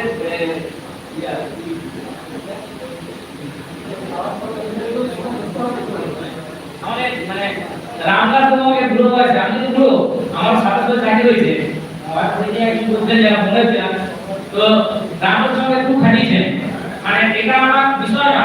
রামদাস বলেছেন তোমাকে বলতে হবে, তা আমি তো দোষটুকু মতো পড়ে এসেছি, মানে মাধ্যমিক পরীক্ষা পরে সেরকম আমি 3 ক্লাস 15 দিন পড়েছি, যেহেতু পড়েছি সেটা আমি বলবো তারপর তো গবেষণা দিতে হবে।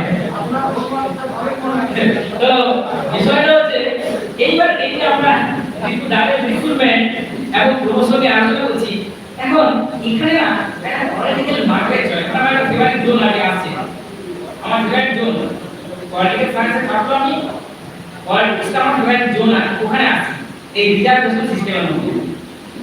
এখন দেখুন এই যে রিজার্ভেশন, এই রিজার্ভেশনটাকে কিন্তু একটা পলিটিক্যাল একটা গেম চলছে, স্বীকার করা অস্বীকার করার উপায় নেই।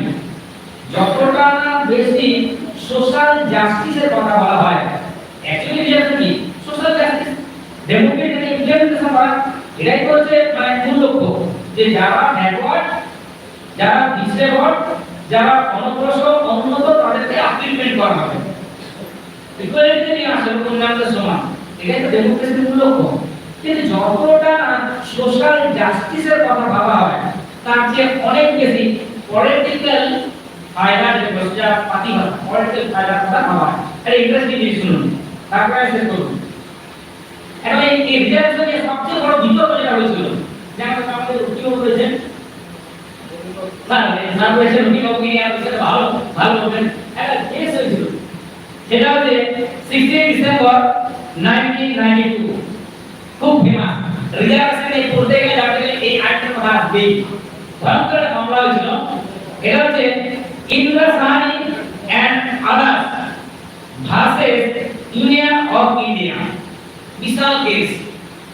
এই কেসে বলা হলো রিজার্ভেশনটা এটা সাংবিধানিক মতে কেন করা হবে, এটা এরকম ধরনের বিষয়ে কেসটা হলো। এই কেসে কিন্তু রায় কিন্তু এই Indira Sawhney and others versus union of India, এই যে কেসের যে রায়, এই রায়টা কিন্তু অদ্ভুত রায় দিয়েছিল। পরিষ্কার বলা ছিল 50% এর বেশি কিন্তু এখানে রিজার্ভেশন দেওয়া যাবে না, 1 নম্বর। 2 নম্বর বলা হলো প্রমোশনে কোনো রিজার্ভেশন হবে না। সুপ্রিম কোর্টের রায় দিয়েছে, সুপ্রিম কোর্ট হচ্ছে ভারতবর্ষের আমাদের জীবনের মতো সংবিধান মানে ব্যাখ্যা করে আমাদের সংবিধান সবচেয়ে বড়। সংবিধান উপর কে নাই? সংবিধানের প্রাধান্য, কর্তৃত্ব, পবিত্রতা, সর্বোচ্চতা প্রতিষ্ঠিত আছে, সেটাকে ভাইলেট করার কোনো কারণ নেই। না স্টেট গভর্নমেন্ট, না সেন্ট্রাল গভর্নমেন্ট, না রাষ্ট্রপতি, না মুখ্যমন্ত্রী। কিন্তু সংবিধানের ব্যাখ্যা করবে কে? সংবিধানের ব্যাখ্যা করবে কে? সংবিধানে কি বলা আছে বলবে কে? সুপ্রিম কোর্ট, বিচার বিভাগ। সুপ্রিম কোর্ট রায় দিল রিজার্ভেশন 50% এর বেশি হবে না, আর প্রমোশন কোনো রিজার্ভেশন হবে না। প্রমোশন রিজার্ভেশন হবে না, এখন তো চলে আসছে, হঠাৎ করে বলে দিল এই মামলাটা ভোট ব্যাংকের ব্যাপার আছে, আবার ভালো বিষয় আছে। সত্যি এর আগে আমি বলছিল দুটোই আছে। সেখানে কি হলো, যখন সুপ্রিম কোর্ট রায় দিল, সুপ্রিম কোর্টের রায়কে ভায়োলেট করা যাবে না, কারণ নেই। সুপ্রিম কোর্টের অর্ডার গুরুত্বপূর্ণ, অবশ্যই সংবিধানের ব্যাখ্যা করতে পারে। এইবার বললো কি এই সময় 1995 দেওয়ার পরে রায় দিল 1997 কনস্টিটিউশনাল অ্যামেন্ডমেন্ট হয়ে গেল। সবসময় ভারতবর্ষে লড়াই চলে, বিচার বিভাগ বলে আমরা হিরো আর পার্লামেন্ট বলে আমরা হিরো, এই চিরকালের লড়াই চলছে।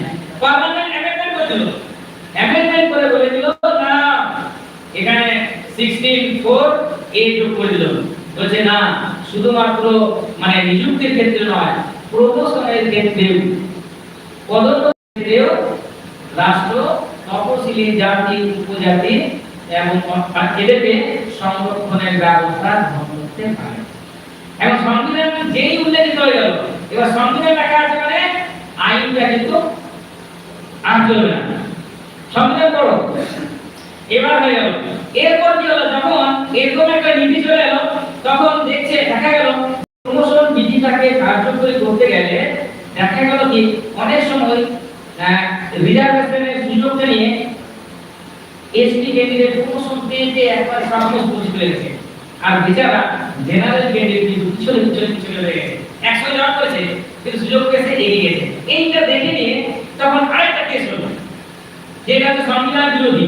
সেই কেসটা কি হলো, সেটা হচ্ছে Dhirpal Singh Chauhan versus union of state 10 October 1995 যখন কনস্টিটিউশন অ্যামেন্ডমেন্ট হলো তারপরে একটা কেস হয়ে গেল।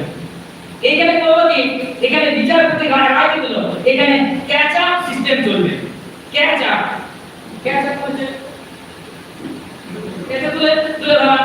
কি করলো বিচারক বলছে আমরা কোর্ট নিতে যাই, ওরা ওই আইনে করেছে।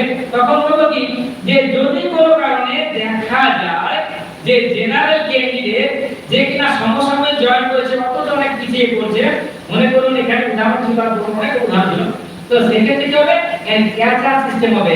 ওই যিনি পিছিয়ে আছে প্রথম প্রমোশন এসটি পেলো, চলো ঠিক আছে, কিন্তু যখন আবার প্রমোশনে এসকে এগিয়ে আছে তখন এই তলার থেকে ডাইরেক্ট ওই যে জেনারেল যে পিছিয়ে গেছে তাকে ক্যাচ আপ করে উপর নিয়ে যাওয়া হবে, ওই যে এসকে এগিয়ে গেছে ওটা ওর সমান করে দেওয়া হবে। এরকম করে একটা রায় কিন্তু সুপ্রিম কোর্ট বের করে দিল, যেটা হচ্ছে Dhirpal Singh Chauhan versus union of the state. যখন এটা করলো সঙ্গে সঙ্গে শেষের দিকে আসি, সঙ্গে সঙ্গে 85 কনস্টিটিউশনাল অ্যামেন্ডমেন্ট হয়ে গেল এবং তার আগে 81 কনস্টিটিউশনাল অ্যামেন্ডমেন্ট 2000 সালে, এটা প্রথম বছর কেস হয়েছিল 2000 সালে এবং 2002 সালে। এখানে পরপর ওই 16(4)(d) আর 16(4)(s) সঙ্গে আরেকটা নিয়ম অ্যাড করেছিল যে প্রমোশনের ক্ষেত্রে যে নিয়ম সেই নিয়ম কার্যকরী থাকবে, এসটিদেরকে অগ্রাধিকার দেওয়া হবে এবং যে ক্যাচ আপ সিস্টেম সেই ক্যাচ আপ সিস্টেমটাকে আর কার্যকরী করা যাবে না। এইভাবে একটা দ্বন্দ্ব চলে আসছে এবং দ্বন্দ্বের ফলে দেখা যাচ্ছে এই রিজার্ভেশন সিস্টেমটা কিন্তু আমাদের ক্ষতি হয়নি মোটামুটি, কিন্তু নতুন ভাবে কিন্তু আমাদের একটা রুল রেগুলেশন আছে। 81 constitutional amendment act 2000, 85 constitutional amendment act 2002, যেটা 4D 16(4)(d) 16(4)(a) পাস হলো, যেখানে বলা হলো যে প্রমোশনের ক্ষেত্রে তো বটেই, এমনকি নিযুক্তির ক্ষেত্রে কাট অফ মার্কস এসটির কাট অফ মার্কসটাকে কমানো যাবে। এই ধরনের আইন এখানে কিন্তু কনস্টিটিউশনাল অ্যামেন্ডমেন্টে দ্বারা করা হলো, করা হয়েছিল। হ্যাঁ, এবং তার পাশাপাশি ওই আগে একটা আইন ছিল, ওটা অ্যামেন্ডমেন্ট ছিল, ওই ছিল একটা, ওটা ছিল যে কি না ওই যে চাকরির যে যোগ্যতার যে বয়স সীমা, এই যে সময়সীমা সেই 5 বছর পর্যন্ত কিন্তু তাকে ছাড় দেওয়া হবে এবং কোনো একটা চাকরির জন্য যে ফর্ম ফিল আপ করা সেটা হচ্ছে জেনারেলদের তুলনায় 1 কোট করা হবে। চাকরির অ্যাডভান্স চাকরি নিযুক্তি ক্ষেত্রে এসটি বা এসসি ক্যান্ডিডেট লাগবে। এরকম একটা রুল আছে। তার জন্য যে আমরা কোনো একটা গভর্নমেন্টের ফর্ম ফিল আপ করি, জেনারেলদের যেটা হয় এই যে আমরা নেট সেট ফিল আপ করতে ফর্ম, সেখানে জেনারেলদের যে টাকা এসটি এসসি সেই টাকা লাগে, এটা তো আমাদের এখানে হাই করে বলা আছে, এর রুল কিন্তু আছে।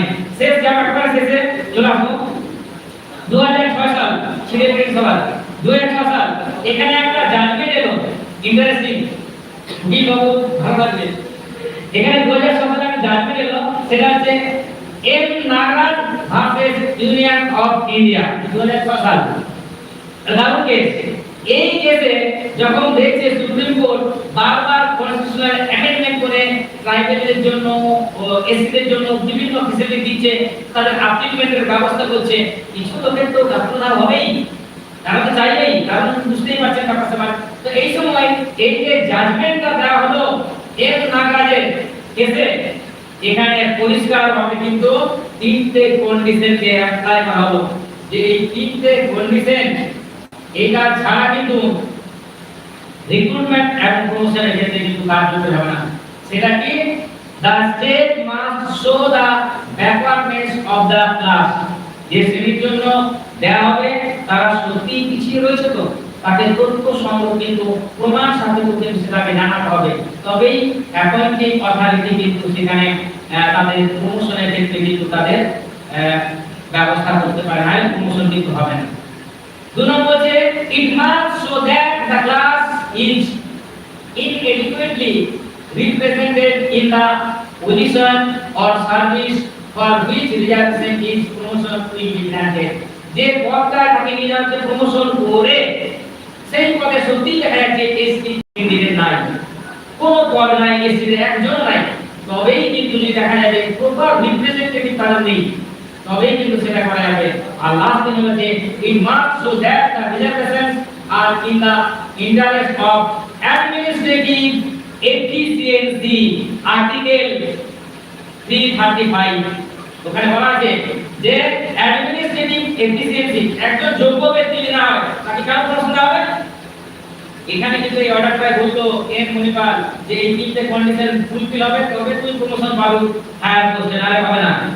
এখানে বলতো অ্যাডমিনিস্ট্রেটিভ এফিসিয়েন্সি, যোগ্যতা, প্রশাসনিক দক্ষতা যদি থাকে তবেই তাকে কিন্তু প্রমোশন দেওয়া হবে। তুমি ট্রেনিং দাও, তোকে ট্রেনিং দাও, ভোকেশনাল ট্রেনিং দাও, শেখাও, করাও, তোকে উপযুক্ত করো, তবেই কিন্তু তাকে প্রমোশন দিতে হবে। এই তিনটে কন্ডিশন কিন্তু দেওয়া হতো। এই হচ্ছে প্রমোশন সিস্টেম। লাস্ট একটা অর্ডার, ওকে, সেটা হচ্ছে সুপ্রিম কোর্ট লাস্ট একটা অর্ডার দিয়েছে 2003 সালে, বলেছে কি বলেছে না প্রমোশন যেটা হচ্ছে বা রিজার্ভেশন যেটা হচ্ছে সেটা কিন্তু reservation in promotion in public post can not be claimed as a fundamental right. এটা বলে দিয়েছে এটা মানে মৌলিক অধিকার নয়। রাষ্ট্র বিবেচনা করতে পারে যে কোনো একটা পোস্টে সেখানে এসটিদের নিয়োগ করা হবে কি হবে না, প্রমোশন দেওয়া কি হবে না, সেটা পুরোপুরি স্টেট গভর্নমেন্ট তার নিজস্ব জুরিসডিকশন আছে, তার নিজস্ব অথরিটি আছে। যদি সে মনে করে উপযুক্ত নেই ক্যান্ডিডেট, তবেই প্রমোশন, তবেই ডাইরেক্ট রিক্রুটমেন্ট হবে, নতুবা কিন্তু কেউ ক্লেম করতে পারবে না যে reservation is my fundamental right, এটা কিন্তু বলা যাবে না। যদি কেউ করে তাহলে সুপ্রিম কোর্টের অথরিটি থাকবে সেই দাবিটাকে বিচার বিবেচনা করা এবং প্রয়োজনে সেটাকে বাতিল করে ঘোষণা করা। থ্যাংক ইউ এভরিবডি, সবাইকে ধন্যবাদ, নমস্কার। অনেকক্ষণ শুনলেন আপনারা, অনেক বেশি করে দিলাম। আর আমার কাছে লাস্ট যে পয়েন্ট আছে আরো কিন্তু আমি বলবো, আপনারা শুনতে হবে। খুব ভালো আমি বই নিয়েছি, আমাদের 100 নম্বর আছে, সেটা হচ্ছে ফরেস্ট রাইট অ্যাক্ট যেটা আছে গ্রামসভা। আমরা আপনারা জানেন ফেসবুক হোয়াটসঅ্যাপে জেনেছেন মাসের কত শেষ অযোধ্যাতে আমরা আন্দোলন করছি, আমাদের অযোধ্যাকে বাঁচাতে হবে।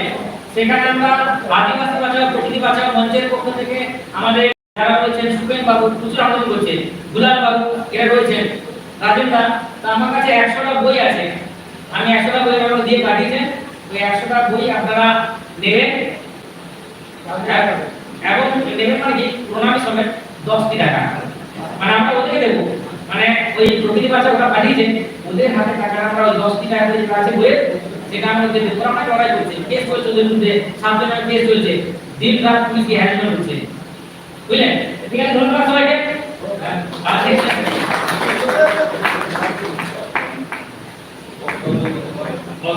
ধন্যবাদ আমাদের লালপুর মহাত্মা গান্ধী কলেজের সভাপতি অধ্যাপক মাননীয় সুশীলনাথ মহাশয় মহাশয়ের বক্তব্য আমরা শুনলাম, তাতে সম্পৃক্ত হলাম। আর বক্তব্য সম্পূর্ণ থেকে গেছে কলেজ অনুরোধ করেছে মধ্যাহ্ন ভোজনের পর ওনাকে যেটা গাড়ি দেওয়া হোক, আমরা চেষ্টাটা করবো। আমরা মধ্যাহ্ন ভোজনের পর আমরা কিছু সম্পর্কে দেওয়া এবং 8 ঘন্টার জন্য বন্ধ করে দিতে বিরোধ সকলের কাছে অনুরোধ, আপনারা বিলের কুপনটা দেখিয়ে বিলটা নেবেন এবং 8 ঘন্টা পরে আবার এই ঘরে উপস্থিত হবো। আমরা সেকেন্ড ডিসপ্লে করেছি, ভেতরেও খেতে পারেন।